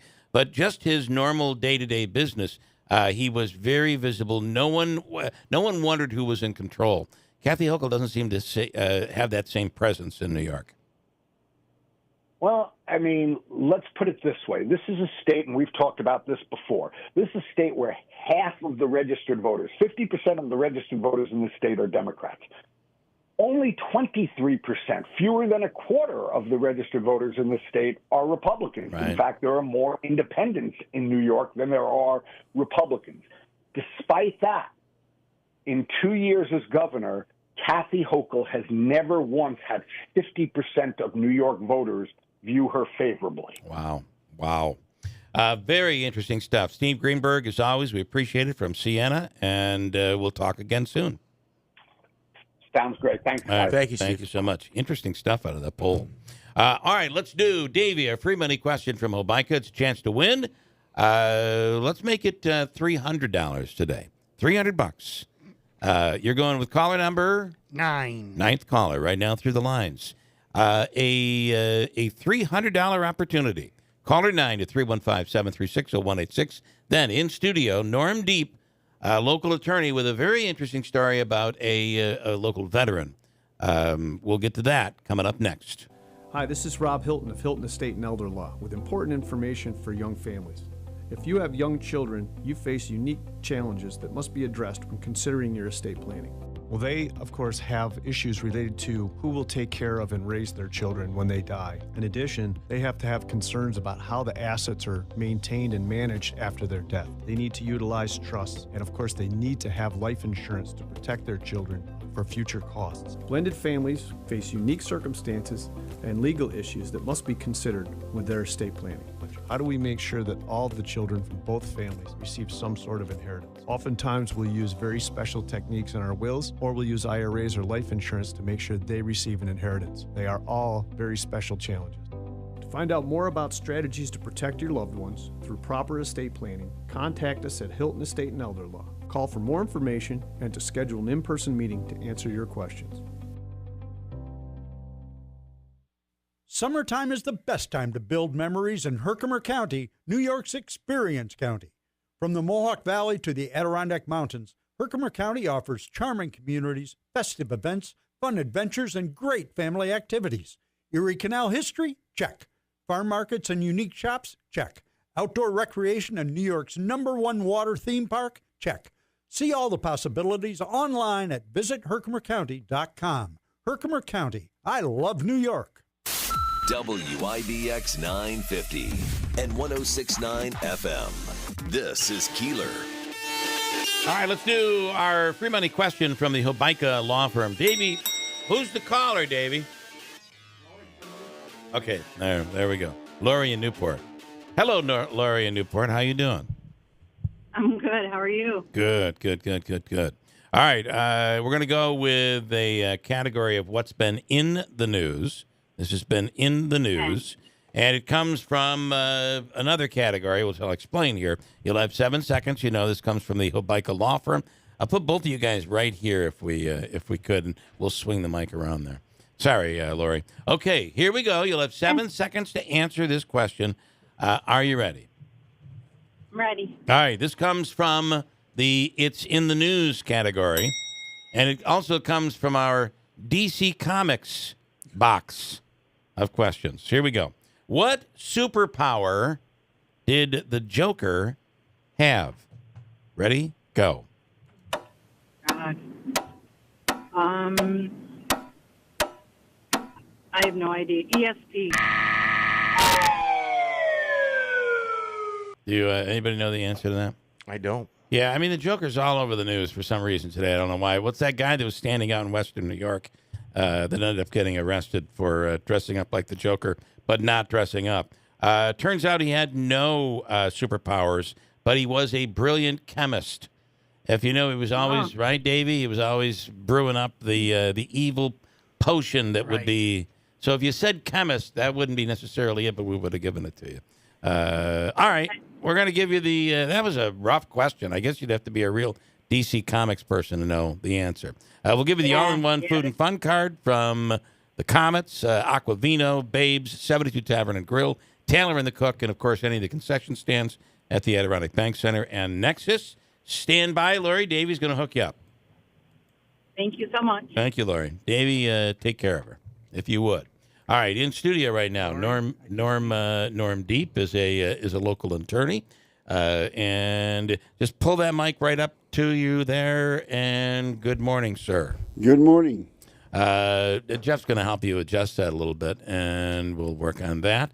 So tell me, there's a very interesting story about, and this is a local veteran? Yes, it's a local veteran. This is A.J. Bosman Moore. Hi, A.J. Her and I did the trial together. And, okay. So tell me. And if you got direct questions, she's the one to ask. Okay, all right. Okay, well, then get nice and close to the microphone. Okay. All right, let's so talk about the story surrounding this veteran. Because we oftentimes have veteran stories that don't end well. In this case, something positive was that came out of this trial, right? Yes, something very positive came out of this trial. There was a discrimination claim that Mr. Hubbard had based upon the employer believing that he had PTSD and therefore he was not capable of being promoted into a managerial position. Okay. So he had applied through the civil service exams. He had a 95 on the list, and he kept getting passed over year after year after year after year. So he brought a suit and sued them for discrimination on the basis of disability and for retaliation for complaining about that discrimination. And he won on both counts in front of a jury in Utica. I'm assuming the retaliation made it worse for the employer. Yeah. Made a better case for the veteran. Yeah, it certainly does show because retaliation is discrimination. Right. And I think that the perception that veterans who have post-traumatic stress disorder are somehow unreliable or they're going to snap is a common belief, and that prevents them from achieving goals that they should otherwise be allowed to achieve. Let me jump in on that. You know, which really is unfortunate is that I don't think our society realizes that everyone who's been in the military and been in combat situations have it to some degree. Right. The question is, does that interfere in this particular case with the person's ability to do the job?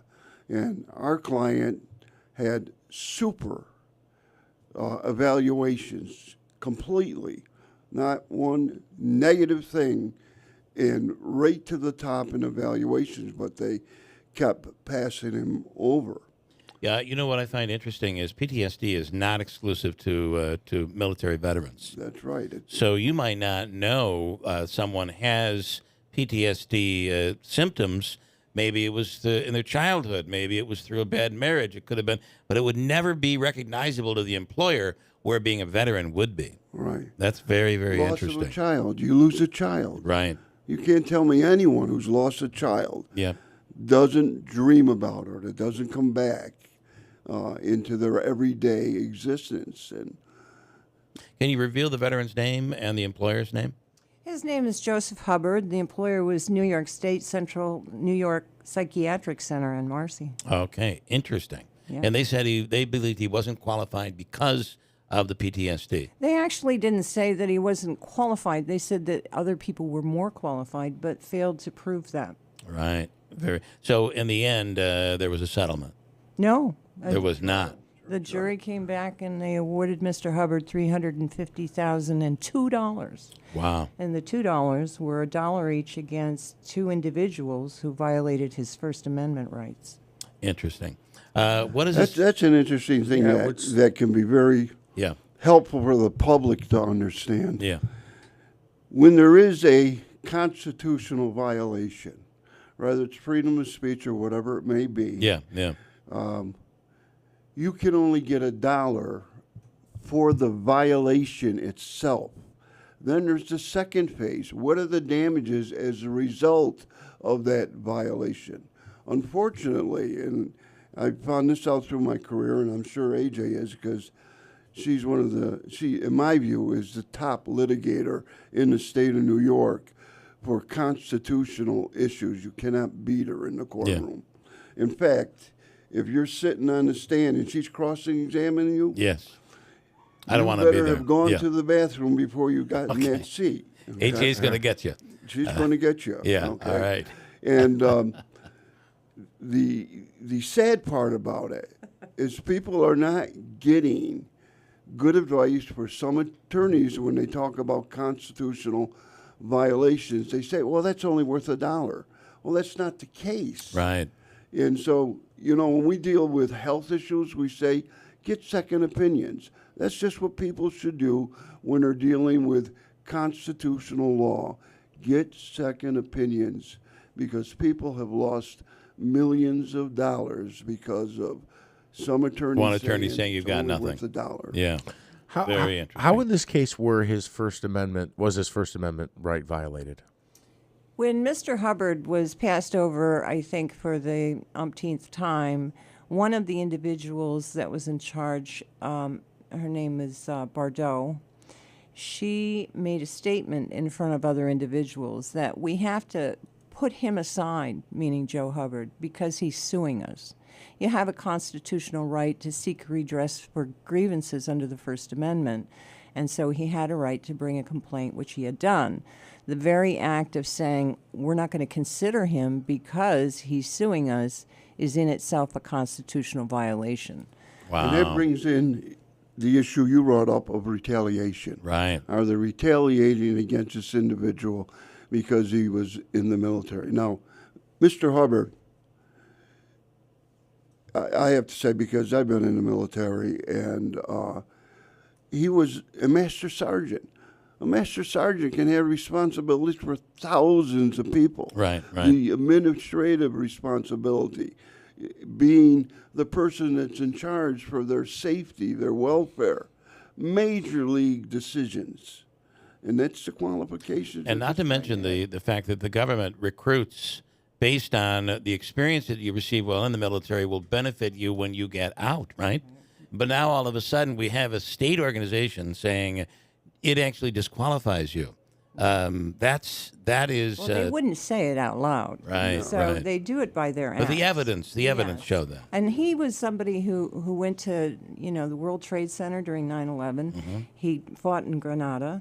He fought in Iraq. He had achieved incredible, commendations during his service. And to not recognize the value of that in the workplace is just a shame. Yeah. So what is this case? I would assume this case means a lot for other veterans and for others out there in possibly the same situation. Well, absolutely. It does for veterans, and it also does for individuals like you have talked about who have PTSD. Right.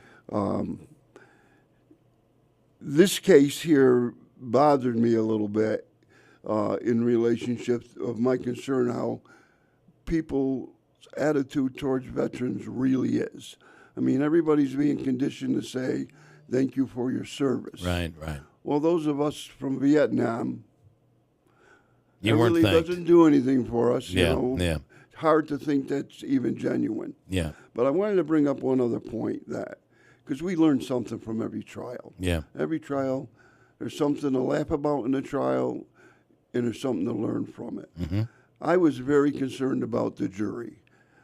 I don't know that we had anybody who was even 30 years old in this jury. I've never seen a jury like this in my life, and that was scary for our side. It was a younger jury or an older? Yeah. A younger. Yeah. Interesting. And they were so thorough. It was incredible. Yeah. They must have sent 20 to 30 notes back to have things read back to them. Yeah. And it really has changed my attitude towards looking at this millennials, the younger generation, and judging them by what we see on the news. Yeah, we're all doomed. guys We're doomed with this generation, right? That's Yeah. the general consensus that we So have. I was just totally thrilled to see how attentive they were to everything and how they paid attention to how witnesses responded to questions we were asking and committed to the law. Yeah. Oh, yeah. I would also assume, Norm, that for you, being a veteran, a Vietnam veteran, treated much differently than other veterans, how that younger jury would make you a little nervous.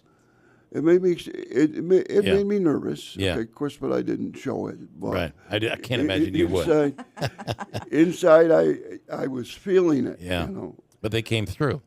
Well, they came through because they were so attentive. Right, They looked at details because these cases are not easy to win. Right. But we've been very successful, the two of us, doing them, especially AJ. But I was a football coach for years, okay? And we plan, and she plans a trial. We have a game plan. Right.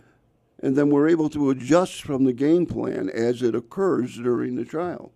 So the veteran awarded $350,000, $350,002. and $2, right? Yeah. Let her explain the $2 how important that $2 is. Yes, the importance of the $2. The importance of the $2 is that if there's a constitutional violation, you're per se injured. If you don't show damages from that violation, you don't get damages for it. But you get $1 of nominal damages for that. And that entitles the plaintiff to seek attorney's fees in addition to the judgment. The state has promised that they will appeal. They've done that before. In other cases, they do that quite often. This case is very old. Mr. Hubbard he left Marcy Psychiatric Center in 2015. Wow. And it's taken that long. The events that occurred back in 2008, 2009, 2010. So, I mean, it takes a long time to get these It is cases done. oftentimes when someone complains saying, my constitutional rights have been violated, oftentimes worth $1. It's at least worth $1. Oftentimes I think we look at that like, yeah. I mean, don't take them seriously. The reality is get a second opinion from an attorney, I guess. Is that? Because people here in Oneida County, I know of several who've lost millions of dollars because some attorney convinced them that They had it's nothing. only worth $1, forget anything else.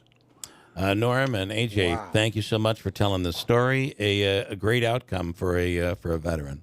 We appreciate great outcome from a veteran who deserved it. AJ, your last name again? I'm sorry. Bossman. Bossman. I didn't have that here. Norm Deep, thank you, guys. We appreciate it. Thanks for waiting. We were backed up a bit today. We like the Utica College football helmet and the gear there. There's a lot around here of Utica University. Utica University. That's right. What a great place that is. That is a great place. There's no doubt. Norm Deep and AJ, thank you so much. We appreciate it. WIBX Utica Rome. It's 8:05. Warner Sales and Service. Building relationships. Building trust. Contractors and landscapers, rent your way to greater profits with Bobcat equipment from Warner Sales and Service. From heavy work right down to the fussy stuff, Bobcat loaders, excavators, and a wide variety of attachments will handle all the tough jobs like lifting, digging, pushing, carrying, as well as the more precise applications, grading and leveling. You'll be able to take on more jobs and get your current projects done with Warner Sales and Service. Whether it's the tough lifting and digging or the more precise work with attachments, you name it. Warner Sales and Service has the Bobcat rentals to make sure your projects get done. Tough jobs demand tough equipment. So when you have a tough job, rent a Bobcat machine. Stop in today at Warner Sales and Service, just off Route 365 between Rome and Verona, and at warnerss.com. Warner's, where quality still counts. At Warner's. Hun, we need to stop putting off getting life insurance. I know. It's just been so busy, and I'm sure the cost is out of our budget. Well, Jen told me that they got a $500,000 term life insurance policy from Ethos for less than $23 a month. all online with no complicated forms and no medical exam. All they had to do was answer a few health questions. Wait, no medical exam and all online? I know, right? It's not easy to think about, but if something happened to you, James and I would be... Okay, I get it. Let's get a quote from Ethos right now. Wow, you were right. There's no medical exam, and Ethos makes the whole online process fast and easy. And look at these rates and coverage options. It's great protection and totally fits our budget. Ethos. They've removed all the barriers from getting coverage. Go to checkethos.com to get your free online quote. That's checkethos.com. Quote based on a healthy, non-smoking 30-year-old male with a 20-year term policy. Rates may vary. We have cloudy skies, 68 degrees. WIBX news time is 8:07. This news update is brought to you by Community Foundation of Herkimer and Oneida. Join us on September 20th at givemv.org, and let's show everybody that the Mohawk Valley gives. Well, a little reason for Utica taxpayers not receiving their property tax bills yet. The bill's running about a week behind, says Comptroller Bill Morehouse. An issue with the state's STAR program and a coding error led to the delay, but it means taxpayers will be given a little additional time to make payments. Typically, the Comptroller's office would receive the warrants during the second or third week of August, with bills making their way to local mailboxes the first week of September. Bills are just getting mailed, though, and residents are getting some additional time for the payments. No penalties will be assessed on payments received before October 30th. Again, that is for the city of Utica.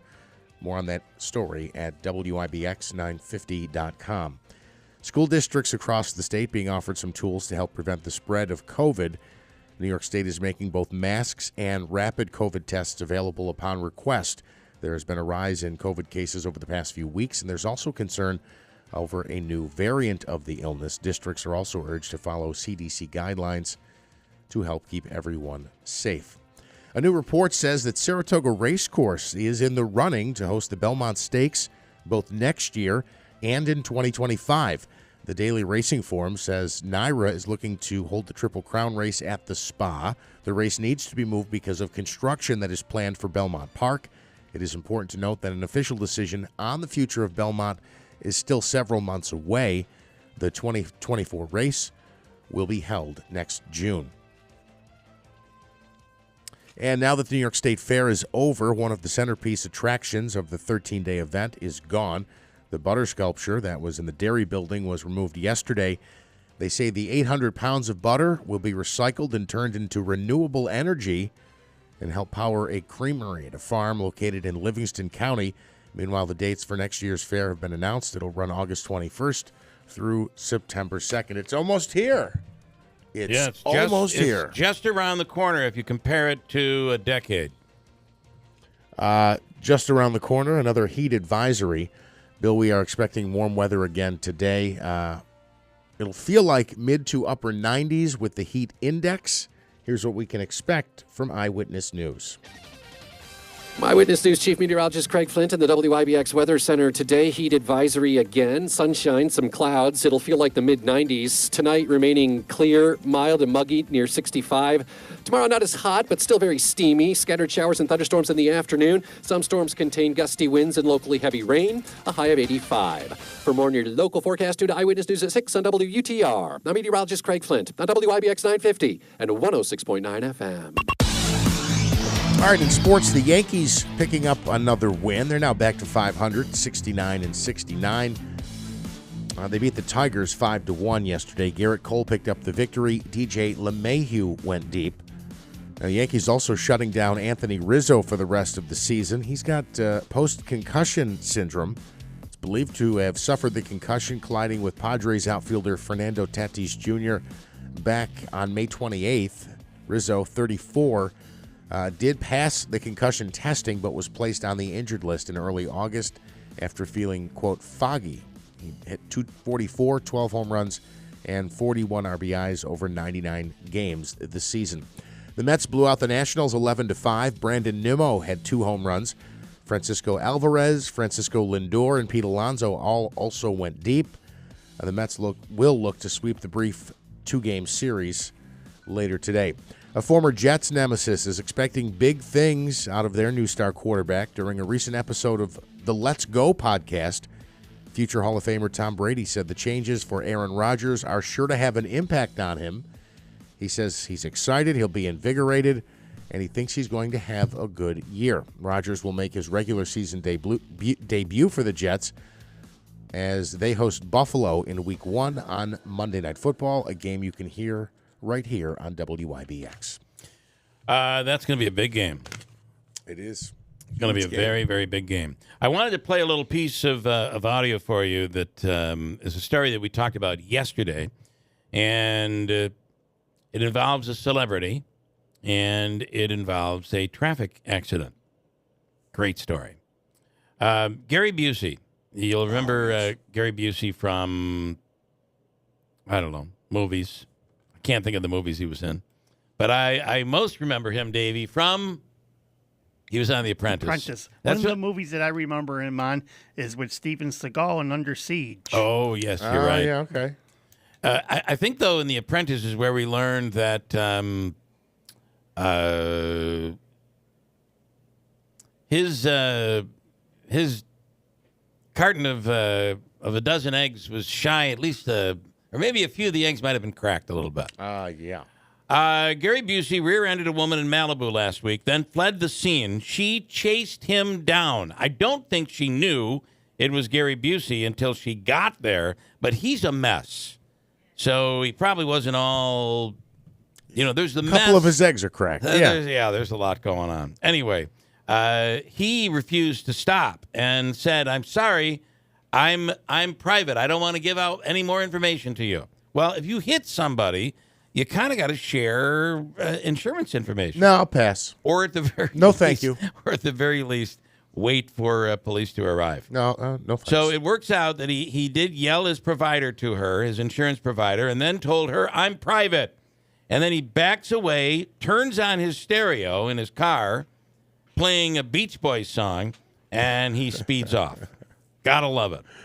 It turns out the woman taped the whole thing, and there's audio. So here it is. This is Gary Busey fleeing a hit and run and then being chased down by the woman that he had hit with his vehicle. Here we go. And here we go. Be wiped out. It doesn't matter. That's not how this works. You hit my car. You have scuffs all over your car. Progressive Insurance. I want the number. I want the information. No. Sir, you hit my car. I'm private. Yeah. It doesn't matter. You hit me. You hit my car. No, you rear-ended me. You can't hit someone and then leave. Yo, that's not okay. You hit my car. Sir, you don't get to just leave hitting someone. Dude. I guess the way you drown out... You can't hit someone and then just leave. The way you drown out the woman yelling at you is by turning up your stereo and playing the Beach Boys. Wouldn't it be nice? Wouldn't it be nice if this woman would just go away? I think that's what he was thinking. She sounds very distressed there, though. Well, listen. Does she not know it's him? Because she calls him yo, dude, and sir. I think at this point, she's taping it. I think she's realizing what she has here. She's got something. Gary, can't do this, buddy. Wow, what a great story, though. Daylight Donuts in New Hartford, the official coffee of the Keeler in the Morning radio program. Daylight Donuts is looking to hire right now, like so many other businesses. But this is a great place to work. They'll train you. Talked to Chuck about this yesterday. He said they're looking for counter help. People in the front, counter help. And they'll train you. And it's part-time, it's full-time. Whatever it is you're looking for, they'll work with you on hours. And all you have to do is apply at Daylight Donuts in New Hartford. Speedy drive-through. It's those counter people that make sure that drive-through is fast. You're in, you're out, you're on your way for fresh donuts and bagels every day. Their lattes are incredible, and over 14 different flavors of lattes, and the coffee is Seattle's best. It's delicious. It's Daylight Donuts in New Hartford. Looking to hire counter help. Apply today. 816 at WIBX. Major phone carriers make you sign contracts with rigid data plans to trap you into a kind of forced phonogamy. Sounds pretty insecure if you ask me. At Consumer Cellular, we believe in a more consensual and healthy form of phonogamy, free of contracts and more flexible to your data needs. This way, you stick around not because we force you to with contracts and fees, but because you love our phone plans. Like ardently love our phone plans. Phonogamously. Consumer Cellular. When freedom calls, we're here to answer. Call us at 1-888-FREEDOM. Hi, it's Jordan from Little Falls Lumber. Summer is a great time to freshen up the look of your home, and we have you covered. We stock a variety of name brand products from GAF shingles, LP vinyl siding, Sierra Pacific windows, to Moisture Shield composite decking, and premium grade pressure treated decking. We have options to fit any budget. Stop by one of our 3 convenient locations, Little Falls, Syracuse, and Schenectady, to see what we have in store, or visit us at littlefallslumber.com.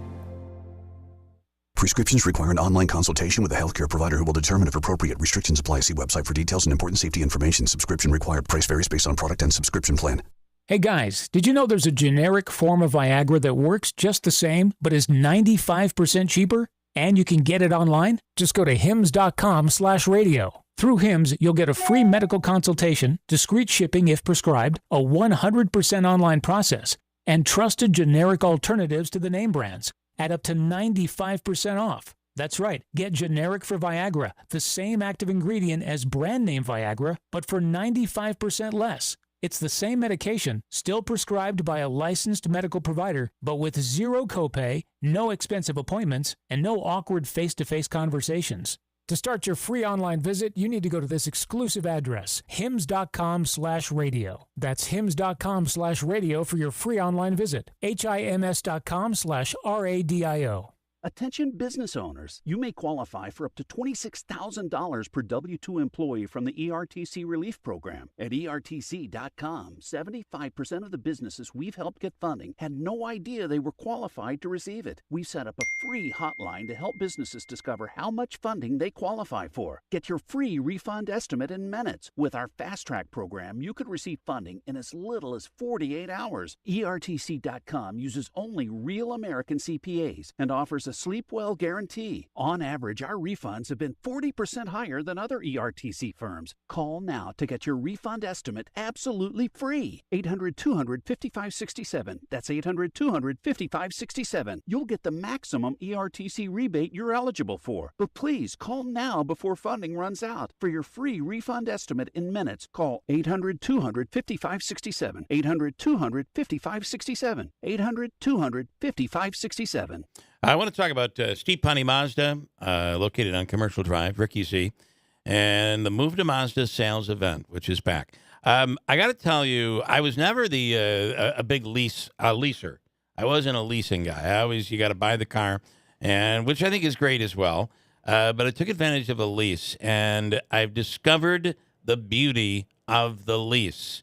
And the beauty is when you go to your wife and say, "Hey, I think I need a new car," she'll say, "That car is perfectly fine. You don't need a new car." This is like a transcript from my house the other day. "You don't need a new car. What do you need a new car for?" But if you have a lease, you say, "My lease is up." Sorry. What do you want me to buy it? I'm on a lease again. And you get a brand new car every 3 years. Love it. 2.9% APR financing up to 36 months right now. Steve Ponte Mazda on these beautiful Mazda vehicles. You see a lot more on the road. Why? Because it's a hot vehicle right now.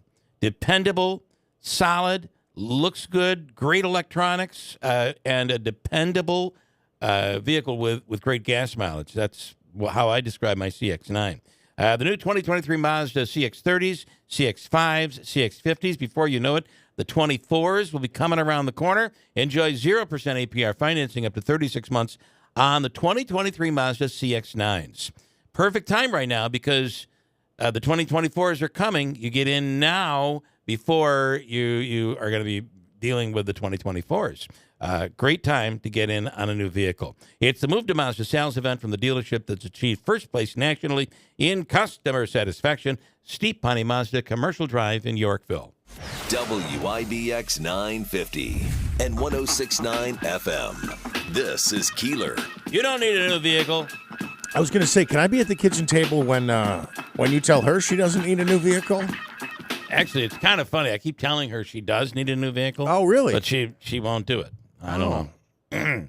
But I have no choice. I mean, I don't want to. What are you going to do? I don't want to. But the lease is up. That's funny. What are you going to do?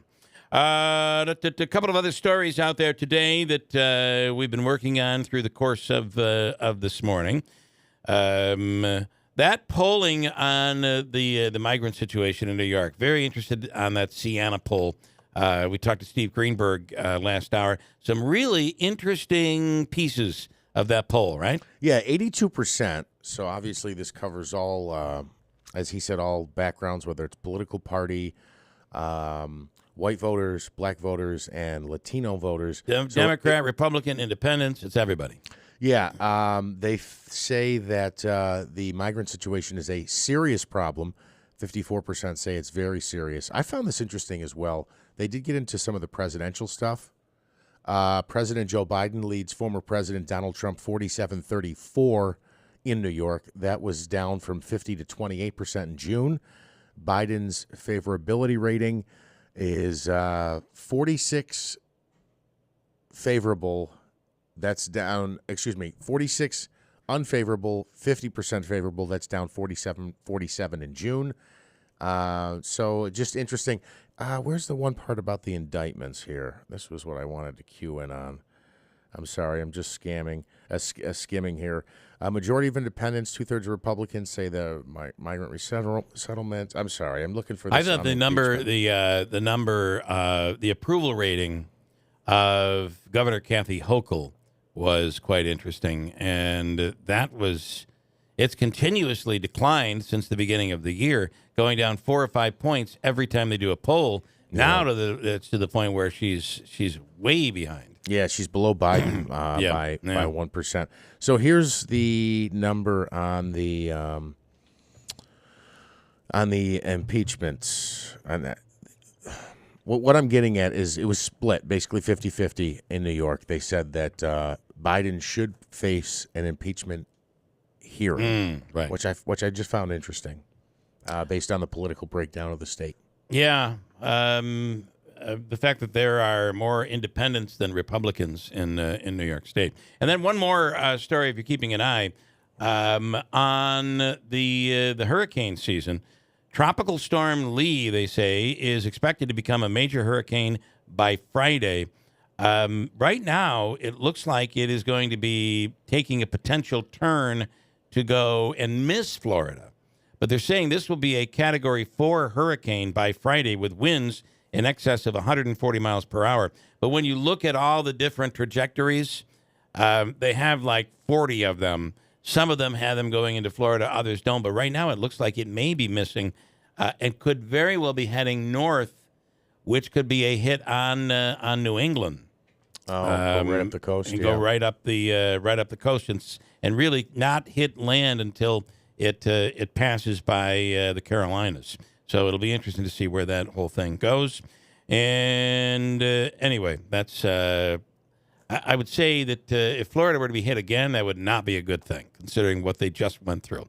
All right, in studio right now is Gina Pierce, a free event that is coming up later this week. Gina, good morning. Good morning. You don't need those headphones unless you want them. I do not. Okay. All right. Fair enough. All right. Tell me, Green Utica Garden Tour. Talk about this. Yeah. So I am the executive director at Green Utica, formerly the Central New York Conservancy. Mhm. We've been around for 20 years.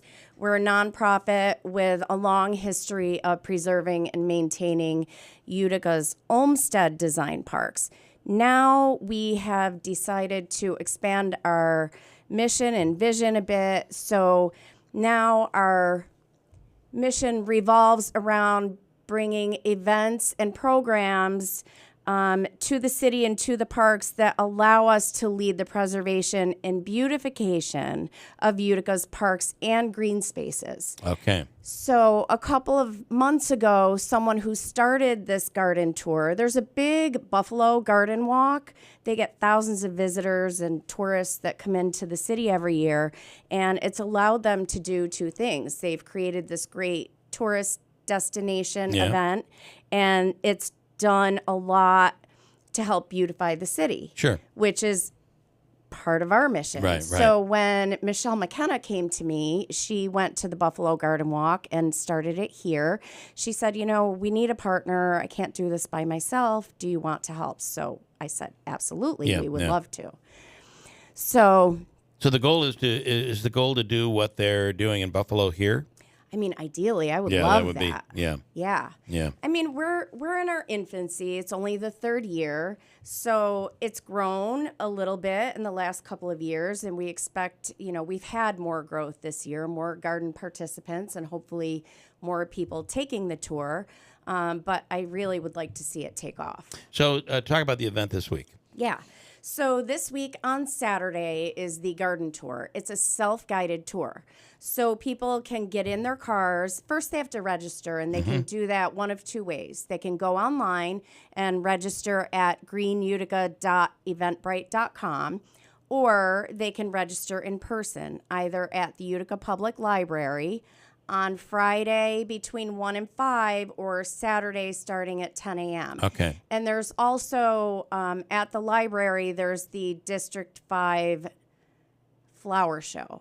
So if you're a flower person, you can do both. Okay. You can go to the library on Friday, pick up your map, do the flower show, and then take the tour on Saturday, or do both on Saturday. And you can do all the signing up if you needed to on Saturday. Yes, you can. Yeah, okay. Yes. Or also at our office, which is at 1641 Genesee Street, we have really easy, convenient parking and a ramp. So you can also register and pick up your map. So basically, it is you get the map and you follow along the map, and you get to tour everything that's been done here. Will you think people will be surprised at the progress that's been made? So I think that there are a lot of. I actually went out and we knocked on doors to get people to be on the tour. Yeah. And I was very surprised at what I was seeing in people's yards in different neighborhoods. So we have a cluster of houses downtown, kind of around Munson Williams and some of the areas behind the library. And then there is a cluster in South Utica. But I think what I started to notice is that when you see one garden in the front yard or perennials, then you start to notice there are several on the street. So it's almost like it catches on in neighborhoods. So I think that people who are gardeners will find some really fabulous gardens, but it's not all just gardens. It's flower gardens, vegetable gardens. Right. Really noteworthy landscaping and trees. So there's a variety of things that we hope serves to be inspirational to people who might want to change things up at their own property. And also, it's a super healthy activity for people, having gardening as a hobby. You're growing trees, you have flowers. It's, good for your mental and physical well-being, which is why I have to mention too, Excellus Blue Cross Blue Shield is our presenting sponsor. Okay. All right. So we're very grateful for that. So, and this is, just to be clear, this is like private gardens also. Yes. So not exclusively, but it includes them. Correct. Yeah. Do people register themselves? Are you looking for more people to kind of add to the Next registry? year, absolutely. This year, we had to print the map, so I can't take on any more gardens this year. But I would suggest that if anybody has a garden and they want to be on the tour next year, they can always reach out to me and say, hey, put me on the list, and send me a letter when this happens next year. I have two little observations, and maybe these will be stupid, and I hope they're not. Number one, I do think that they've changed the growing season a little bit for us. Yes. Because of the warming temperatures that does exist. It is, we don't have to argue why it exists, but it does exist. So there are some things that we couldn't grow before that we might be able to get away with right now. Certainly what we've learned is you can start growing things earlier, a couple weeks earlier than we used to be able to do. Are you finding that to be the case? I am not a gardener. Okay, you're not. All right. Well, I'm learning a lot about it. But then here's my second point. And you're going to love this. If you take your iPhone, and this is the beauty of current technology, you take your iPhone and you take a picture of the plant, the leaves, the flower, whatever it is, And then there's a little swirl at the bottom, a little round thing that you hit. And let me try to do this right now. How would I describe that little round thing? I'm trying to find a plant. Oh, I took a great picture of the moon the other day. Uh-huh. Really big moon. It's a blue moon. It was actually really, really, really pretty this weekend, but that's not a plant, though, Bill. It looked so blue, didn't it? A little sarcasm. Okay, so then I have a picture of a plant. Yes. Those are nice. And then when you push the little sparkly button, the I button on your iPhone, you hit that and it comes up and it says look up plant, and then you hit this and it tells you what the plant is. Now, I know there are apps for that, but I didn't know you don't could even just need do an that app. on a photo. You don't even need that. That's great information. You don't need the app anymore. Wow. And listen, you don't have to be a gardener. Well, it's true. That's the beauty of it. So here's the other piece of it. We really want to inspire people to perhaps take up the hobby of gardening. Mm-hmm. And as an organization, we have some plans for next year to really get people to do just that. All right. Maybe it's a greenest block competition, and we will introduce the Green Utica lecture series. So if you're not a gardener, we will teach you what you need to know to start gardening. And I think that's a great idea. Yeah. Get everybody going. When I saw you, I was coming up with my little story, and I saw her eyes like looking like oh my God, she thinks I'm an idiot. But then she revealed she is no gardener. I love it. All right, Gina, good stuff. Yeah. So again, this weekend you can go to the public library on Saturday or Friday and sign up. Website again for people with questions. If anybody has questions, they can email me, Okay. Pierce, PEARCE at greenutica.org. And register at Eventbrite. You can go to our website, greenutica.org. All the info's there. Okay. Yeah. All right. Thank you. Thank you. Very cool. Remember, take a picture of the flower, open up your photos, hit the little circle button with the little stars, the eye, and it'll pop right up for you. That's our gardening pro tip of the day. That's the pro tip of the day from an amateur. All right. Thank you so much. Thank you. Okay. Let me do our. Do you want to? Can I keep going right now before we break? Let me go with Andrew Reed, who each week we take 3 legal topics, and Andrew schools us on the whole thing. Andrew Reed, good morning. Good morning. Glad to be on.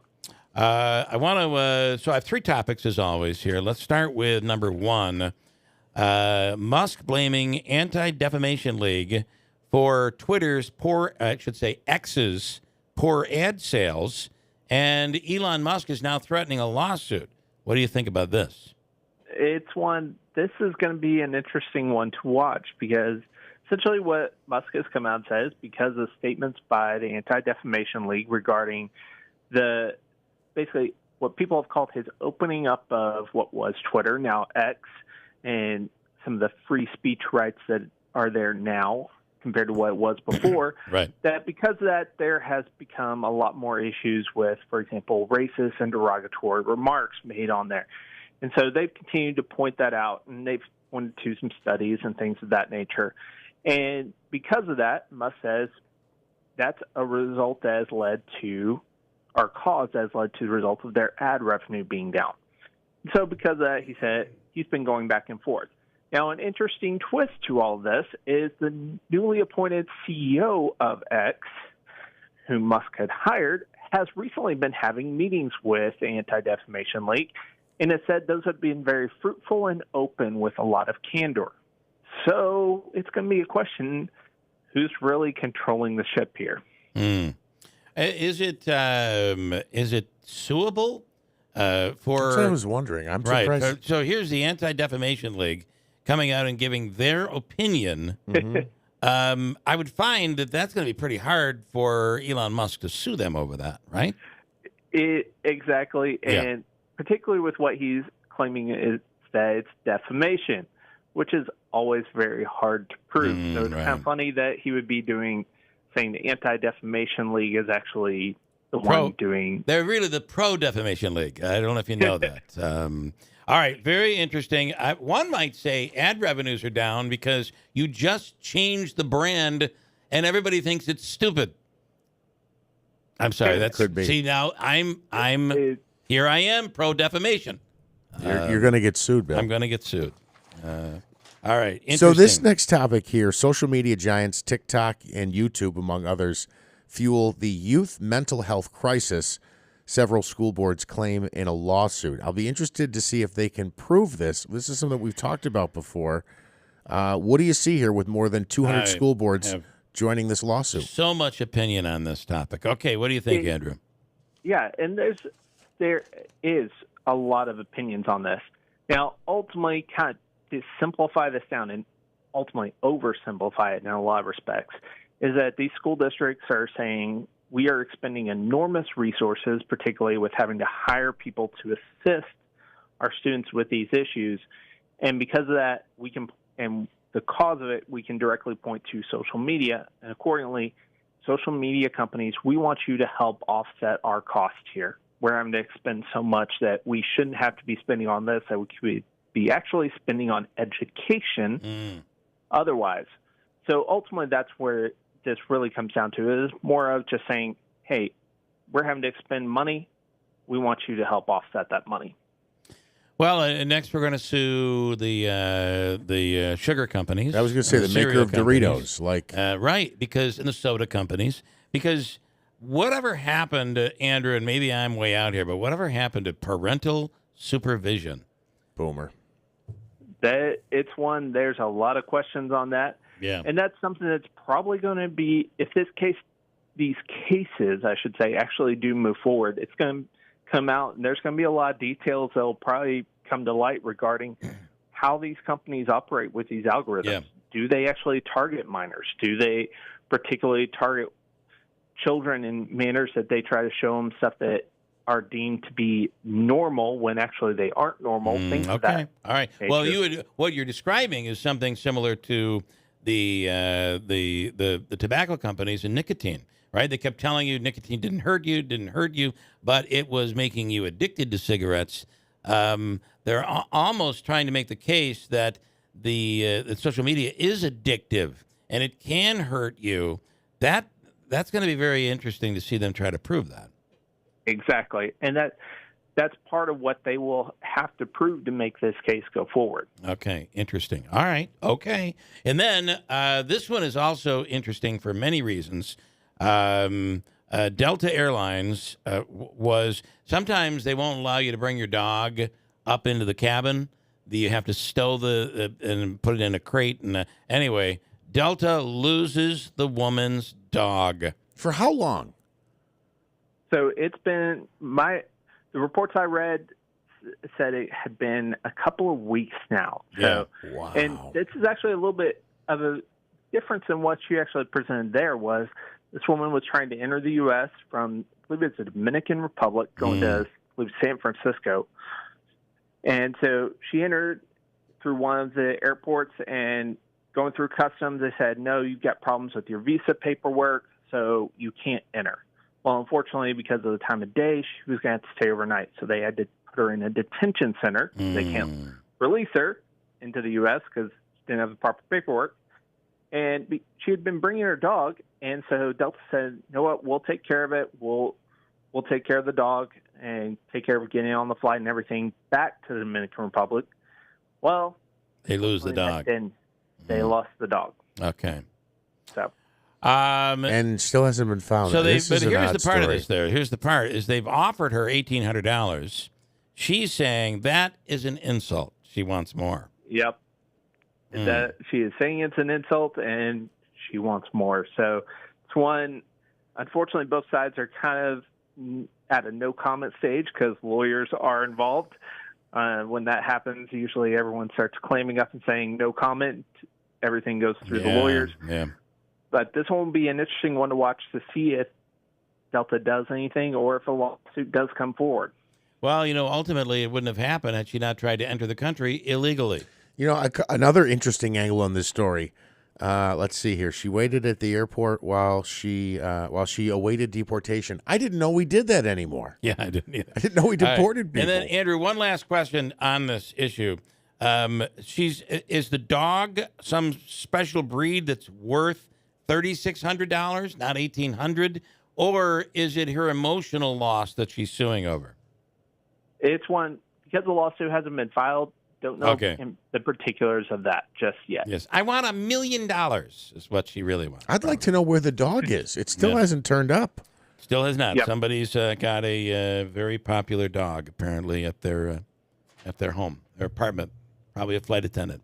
Okay, Andrew Reed. As always, we appreciate your knowledge on these issues and how and really 3 great stories you pulled out today. Thank you. You're welcome. Glad to be on. Have a great day. Isn't that so American, too? Excuse me, ma'am, do you have your paperwork? I don't. Well, you're deported, but the dog can stay. The dog. Actually, they're in this case, they were responsible for the dog. The question is, why is $1,800 in compensation not? Why is that an insult? Right. Right. You got to kind of figure that out. Listen, if you have severe back pain, shoulder pain, neck pain, pain, it won't go away. There's help. And we're talking about the Omni Surgery Center in Utica, where they say you don't have to live with the pain. In some cases, people are unable to sleep. They can't find a decent position. They can't work. They cannot find a position where they're comfortable, where the pain will go away. Imagine how excruciating that can be, especially when you're dealing with severe pain. It just can be horrific. And Dr. Hyder says you don't have to live with that pain. Go to their website, killpain.com, or visit the location by calling and setting up an appointment at 315-765-8448. Speak with Dr. Hyder or any of the fine people at the Omni Surgery Center, located in the Business Park and on French Road. And it's where modern technology meets cutting-edge surgery. The message is you do not have to live with the pain. Killpain.com. It's the Omni Surgery Center with Dr. Hyder. Call 315-765-8448. The IBEW Local 43 and the National Electrical Contractors Association have been a part of Central New York for over 100 years. The IBEW state-of-the-art training facility offers classroom instruction as well as everyday on-the-job construction training. From the Carrier Dome to our local hospitals, malls, schools, and city buildings, Central New York's future is bright, and the IBEW Local 43 will continue to help light, power, and grow our community. IBEW Unica.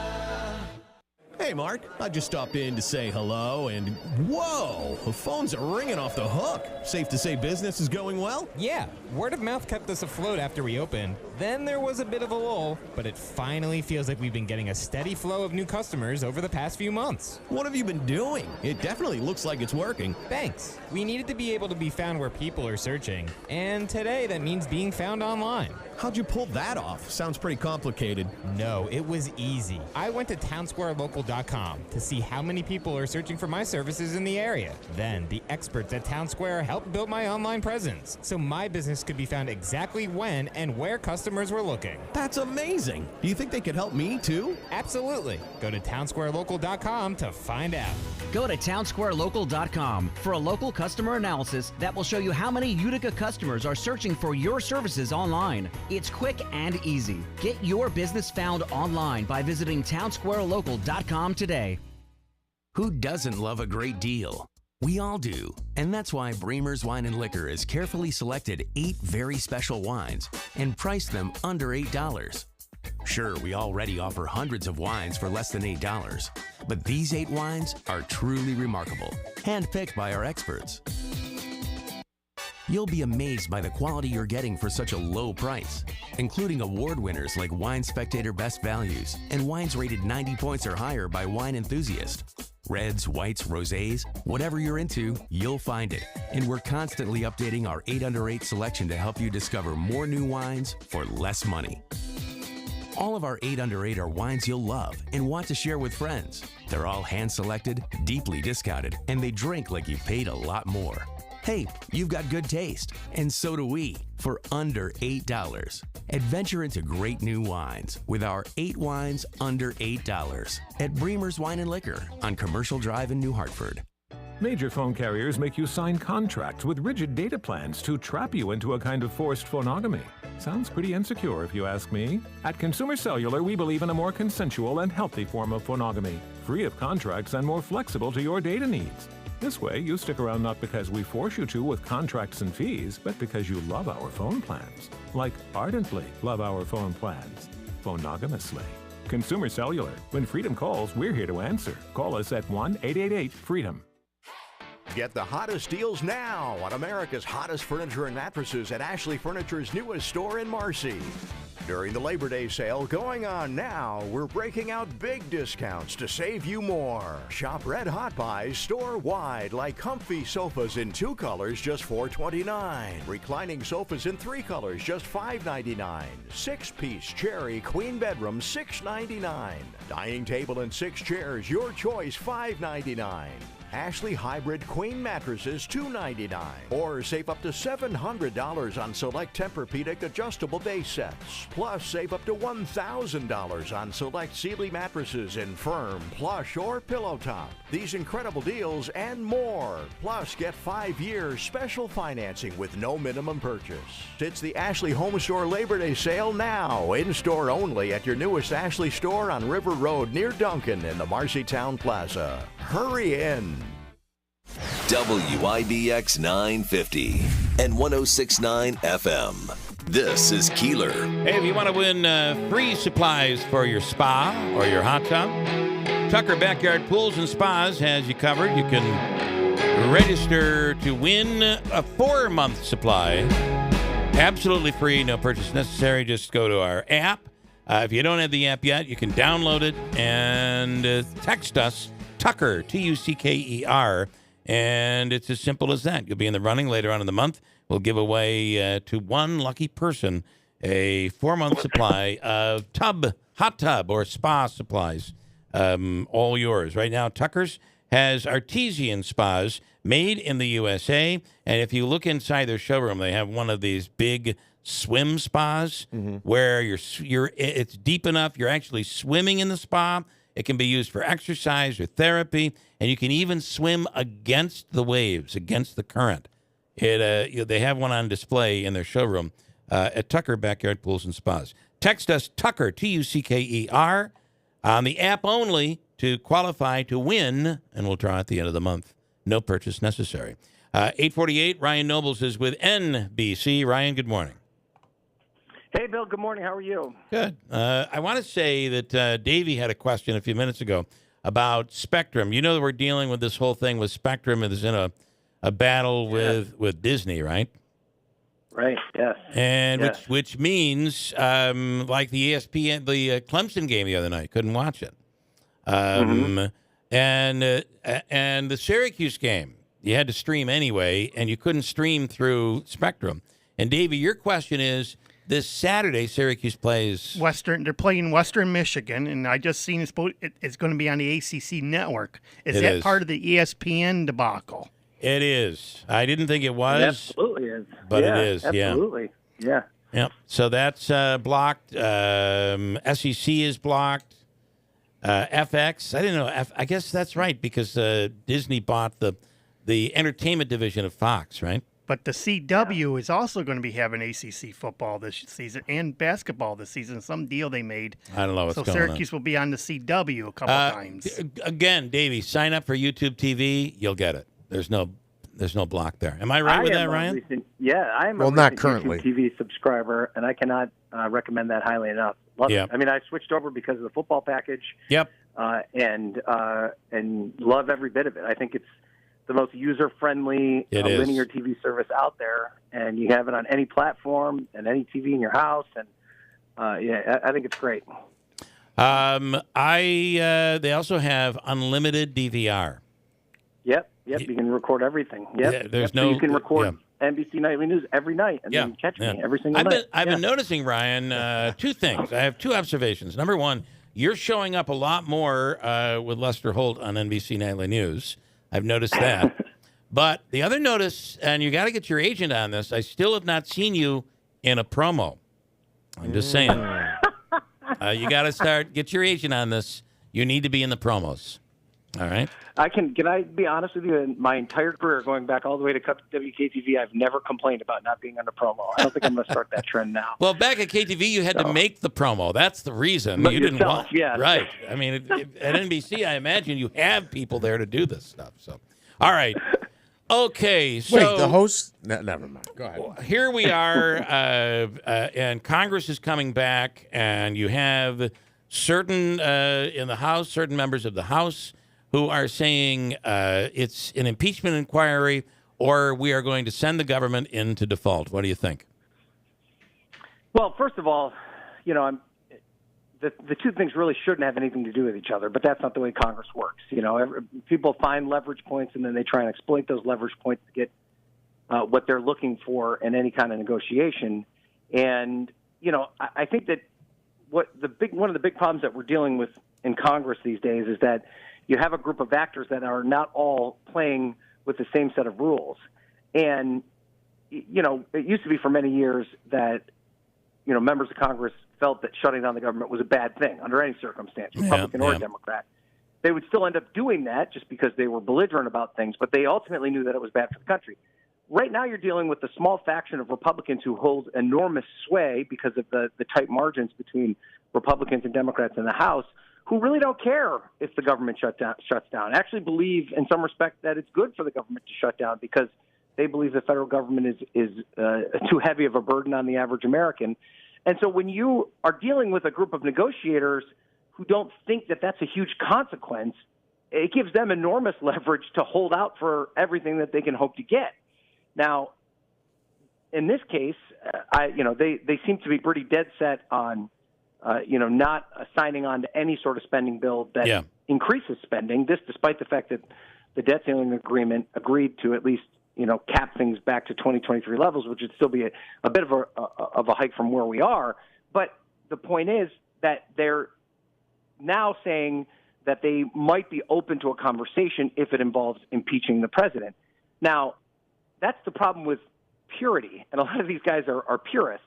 So you can't, on one hand, say, well, maybe I'd be open to this if you let me impeach the president, because you said before that you were never going to vote for any sort of spending increase. So it's just so difficult to negotiate with this faction because they're all over the map in terms of what their demands are. I mean, if you listen to Marjorie Taylor Greene, she said last week that she wants impeachment. She wants no spending increases. She had a long list. She wants to impeach Mayorkas, and she's not going to do – if she doesn't get any of those things, then she's not going to vote for anything. So that's kind of the huge, huge problem Kevin McCarthy has when he gets back, and he only has about, I think, 15 or 16 legislative days to try and fix it. I think she also asked for a chocolate chip cookie, I think, at one point, too. Well, and it's funny because her demands are – I mean, she wants everything.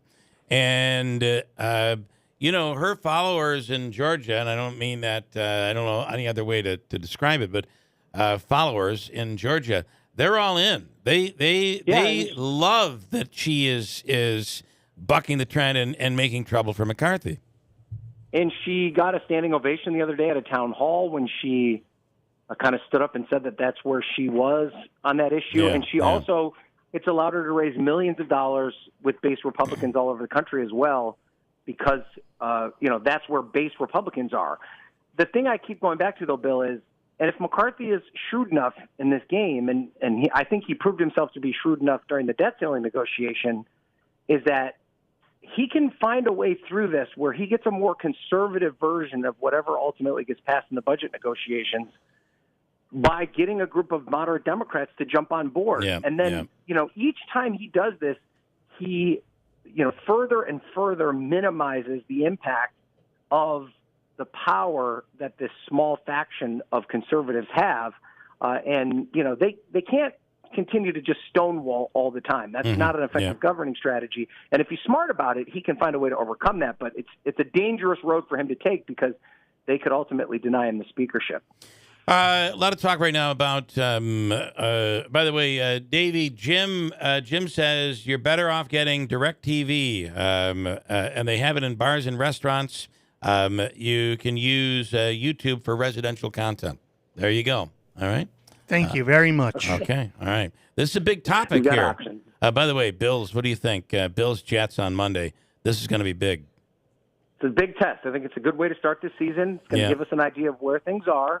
I kind of like where the expectations are right now. We're hopeful, I do too. But, it's not like it was last year where everybody was predicting Super Bowl or bust. I think this could surprise some people, but I obviously have a ton of anxiety about it. Everybody is predicting that Aaron Rodgers is going to have an amazing night, and they're going to beat the Bills on Monday, and maybe that happens. We'll see. Okay, age is a big topic right now. Of course, after Mitch McConnell, after 3 years of President Biden, Donald Trump older. What's her name? California, Feinstein, Dianne Feinstein. Yep. Mm-hmm. What is going on? And it just seems. Did the government start doing mind control experimentation on the government? Is that what happened? The latest, the Mitch McConnell thing was extremely scary to watch. Yeah, it was. And I think that what's more scary about it is that we're not getting clear answers from his team as to what exactly is wrong with him. Yeah. He's put out two very short statements from the Capitol attending physician who said that he is cleared to resume his normal duties, and that there's no evidence of a seizure disorder and or a stroke or anything along those lines. But this keeps happening. There's been two obvious examples where he just froze in mid-sentence for an extended period of time and did not seem to know where he was. There was another situation which nobody really remembers, but I remember asking him a question in a press conference about 2 or 3 weeks before the first freeze, where he seemed to lose his place, did not know where he was. I was asking him a very basic question. He didn't seem to know the answer to it, and then said he couldn't hear, and then just kind of trailed off and looked away. He's obviously incredibly more frail than he was. I mean, you could see the pictures on Twitter of the difference in his weight from a year ago at this time.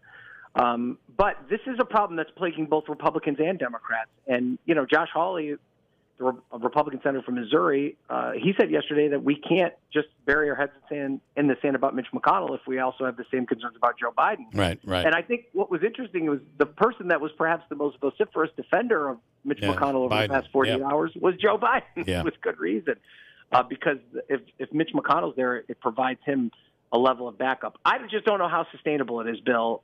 He's going to have a press conference today. I'm actually that's my story tonight for Nightly News. Is he going to do the press conference? Will he be able to withstand the questions and the scrutiny? And then what does it mean long term? 90% of what he does is behind the scenes, and his conference still has his support. But boy, it doesn't look good right now. We have a lot of very old people running our government right now. Ryan Nobles, NBC. Thank you. We'll do it again next week. Have a great week. All right, go Bills. Thanks, guys. Go Bills. All right, Ryan, thank you. The Falcon Clinic in Washington Mills is accepting new patients. Are you in need of a new family doctor? Or are you having an issue that you just can't get to the bottom of? I can speak about my dad and the issues that he has had over the course of the last 6 to 7 months. And Dr. Shemaleski has helped tremendously. And with shingles, treatment for that nerve pain that can sometimes linger with shingles. It can go on for months. There's treatment. It's an osteopathic approach. Reach out to the Falcon Clinic today for details. And again, if you're in need of a new family doctor, they're accepting new patients right now. Call 315-507-4751. Dr. Zielinski, Dr. Shemaleski at the Falcon Clinic in Washington Mills. It's 9 o'clock. Back tomorrow morning. WIBX Utica, Rome. It's her constitutional duty. I'm Chris Foster, Fox News, but Vice President Kamala Harris says she does not expect to ever have to step in and take over for President Biden, calling the idea hypothetical. As polls show Americans concerned about President Biden's age, Vice President Harris says she's ready to be commander-in-chief, but doesn't expect that to happen anytime soon, even if the president wins re-election. But Joe Biden's going to be fine, so that is not going to come to fruition. Harris, during an interview with the Associated Press, touted the president's ability to handle complicated issues when asked about his age. She also says that when it comes to President Trump's legal battles, that people need to be held accountable, but he will have his day in court.